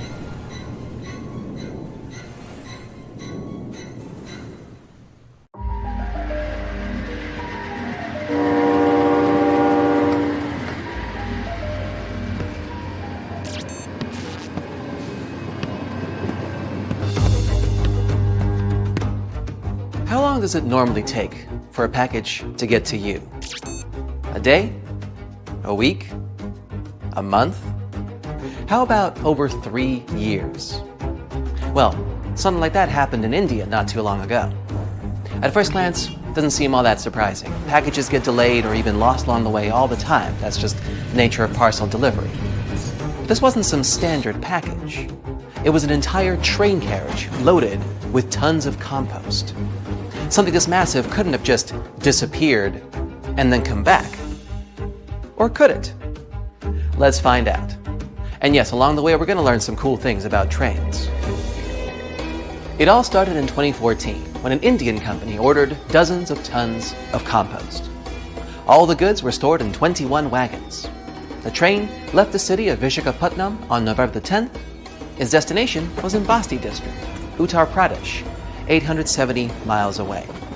So, the train left the station and the trip went smoothly. A few days later, the buyer accepted the goods. 20 wagons arrived in excellent condition, but one carriage, number 107462, was missing. Where could this wagon packed full of fertilizer have gone? Did someone steal the cargo?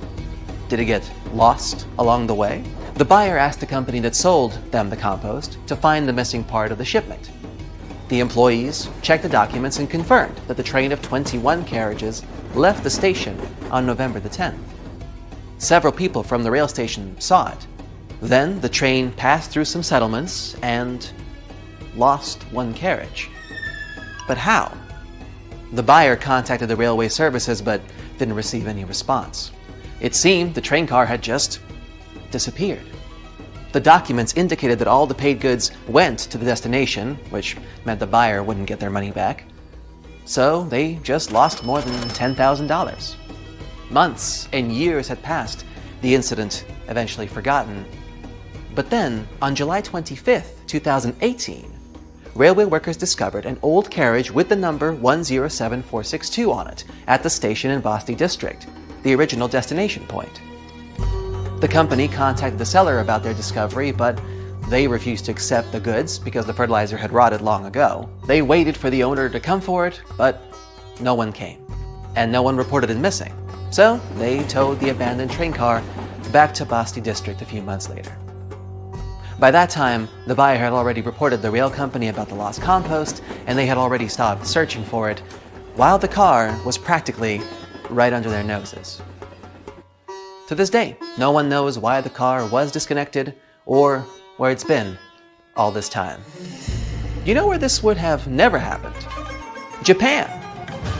There, you can ride the most punctual trains in the world. They arrive at all stations to the minute. All the locals know the trains are never late, so they can never use that excuse on their boss. But if something does happen to cause the train to arrive late, passengers receive a special ticket from the rail company that they can use as proof to protect them from their boss's accusations. Japan has not only the most punctual trains in the world, but also the fastest. I'm talking about maglev trains that can reach speeds up to 374 miles per hour. To give you an idea of how fast that is, the fastest recorded speed set by a Formula 1 car is 231.4 miles per hour.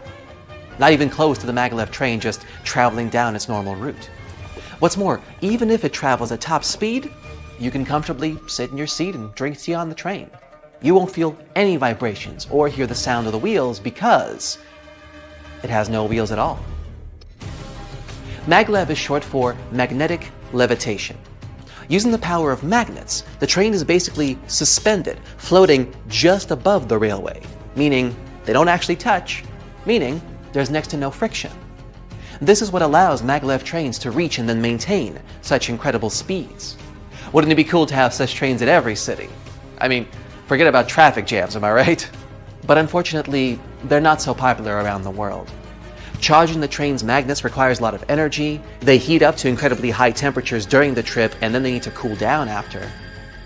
And this also requires a lot of incredibly expensive infrastructure. For many countries, such trains would be simply economically unviable. For now. That carriage in India would probably have been standing at the railway station forever if someone hadn't noticed it. But what if it was a whole train with, let's say, 100 cars? I mean, what do people do with old train cars? Usually they would put old trains in landfills, dismantle them for scrap, dispose of them with pressure compacting, or melt them down. But the most popular practice is to load the bare hulls of wagons onto a big ship and then throw them in the ocean. It's not as wasteful as you think. The trains actually provide a great frame for corals and plant life to grow on them. And soon these overgrown train carriages become homes for fish and other ocean inhabitants. This is how the people in New York decided to get rid of their old trains. From 2001 to 2010, they sank more than 2,000 cars this way. And soon, these trains became artificial reefs. They got completely covered by corals and algae, and shells, crabs, sea sponges, mackerels, perches, and sea turtles settled in each car. Underwater photographers and divers filmed those wagons and even saw dolphins swimming through them. It's like an underwater city where the trains are free real estate for the fish. So, people provided modern housing for the fish and saved about $30 million on recycling. I mean, I use the term modern very loosely. They look more like phantom trains. But you know what the coolest thing about phantom trains is? They actually exist. And you know what's even cooler? You can get in and ride one. You can find such trains in England, in small towns like Sneyd. Now, imagine you stepped onto the empty train station there. It looks decrepit and abandoned. There's no parking, no ticket machines, no shops. And now you hear the sounds of a train arriving at the station. It seems normal enough, but when you step inside, you'll probably feel some discomfort since you're the only passenger on this phantom train. You can walk from the first carriage to the last one if you like. No one will stop you. You can actually choose from several similar trains. Yeah, there's a lot of them moving all around England. They're left running through abandoned railways because it actually works out economically for the country. To cancel these phantom train routes, you'd need to go through many bureaucratic procedures and spend taxpayers' money. And there's no need to do all of that if the trains just go and don't bother anyone. Also, they attract many tourists and enthusiasts who love to visit abandoned stations. If you're interested, you should know that it's not so easy to find these routes. You need to carefully study train schedules on the internet, since not even all the railway workers know about them. In some remote places, the trains arrive only once every few days. But what about real phantom trains? There are many stories about trains that have mysteriously disappeared throughout the years. The most popular one is the legend of the Zanetti train company. Several wagons disappeared with dozens of passengers in a mountain tunnel in Italy in 1911, and then popped up out of the blue in 1845 in Mexico? But of course, there's no evidence for this story. Someone just wrote it in a newspaper and everyone believed it. The same thing happens with planes and ships that supposedly travel through time. Although it's much more common for sailing vessels to become abandoned and then left to sail aimlessly on the seas for decades. There's much more documented evidence of that. But if you really saw a mysterious train arriving at an old railway through the fog in the middle of the night, would you step inside?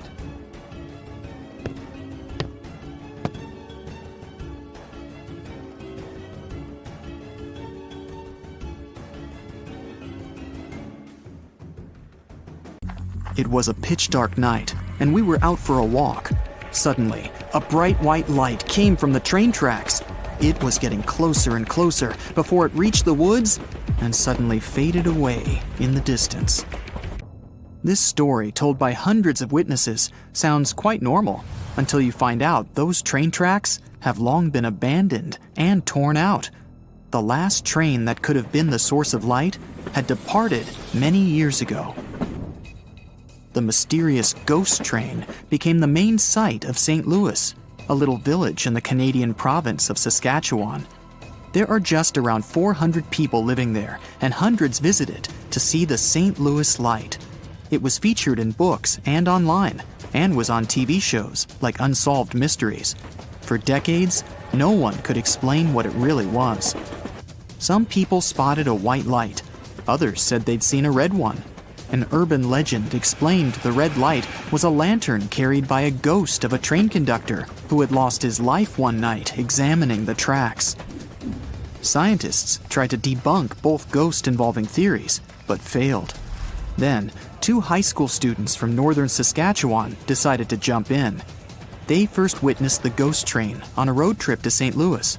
One of the girls said it must have been car headlights, but she needed evidence to prove that. Together with her friend, she decided to find an answer and make it their science fair project. They made several field trips to St. Louis for research. The young Ghostbusters used a detailed map, a compass, and a GPS system, which was pretty rare back in 2001. The girls found the location from where the ghost light was seen best of all. Then, they drew a straight line on the map to where the light was coming from and marked all roads next to or on the line. One of the girls' father agreed to help them. He parked his car at various locations near the lines and flashed his headlights. The girls didn't see them, as all the places seemed to be too low. Finally, they found a short hilltop highway stretch. For 20 minutes, the dad was flashing his lights on and off, and every time the lights went on, the girls could spot the ghost train. When he turned the car around, they saw the mysterious red light as well. The spot was rather far away from the track, so it was possible to see it thanks to diffraction. The light passed through a little opening, maybe the trees, and became larger. The smart girls received gold medals at the science fair for their project. 10 years later, a similar story happened in Anson, Texas. Each night, the locals noticed a mysterious light at one spot of the highway. They called it Anson Light and believed it was a mother with a lantern searching for her son. He'd disappeared in a snowstorm a long time ago. His mom went looking for him and never came back either.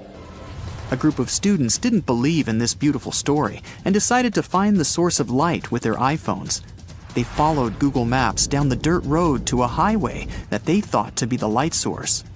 Halfway to the light, it was already clear it was really coming from cars, and not a mother with a lantern.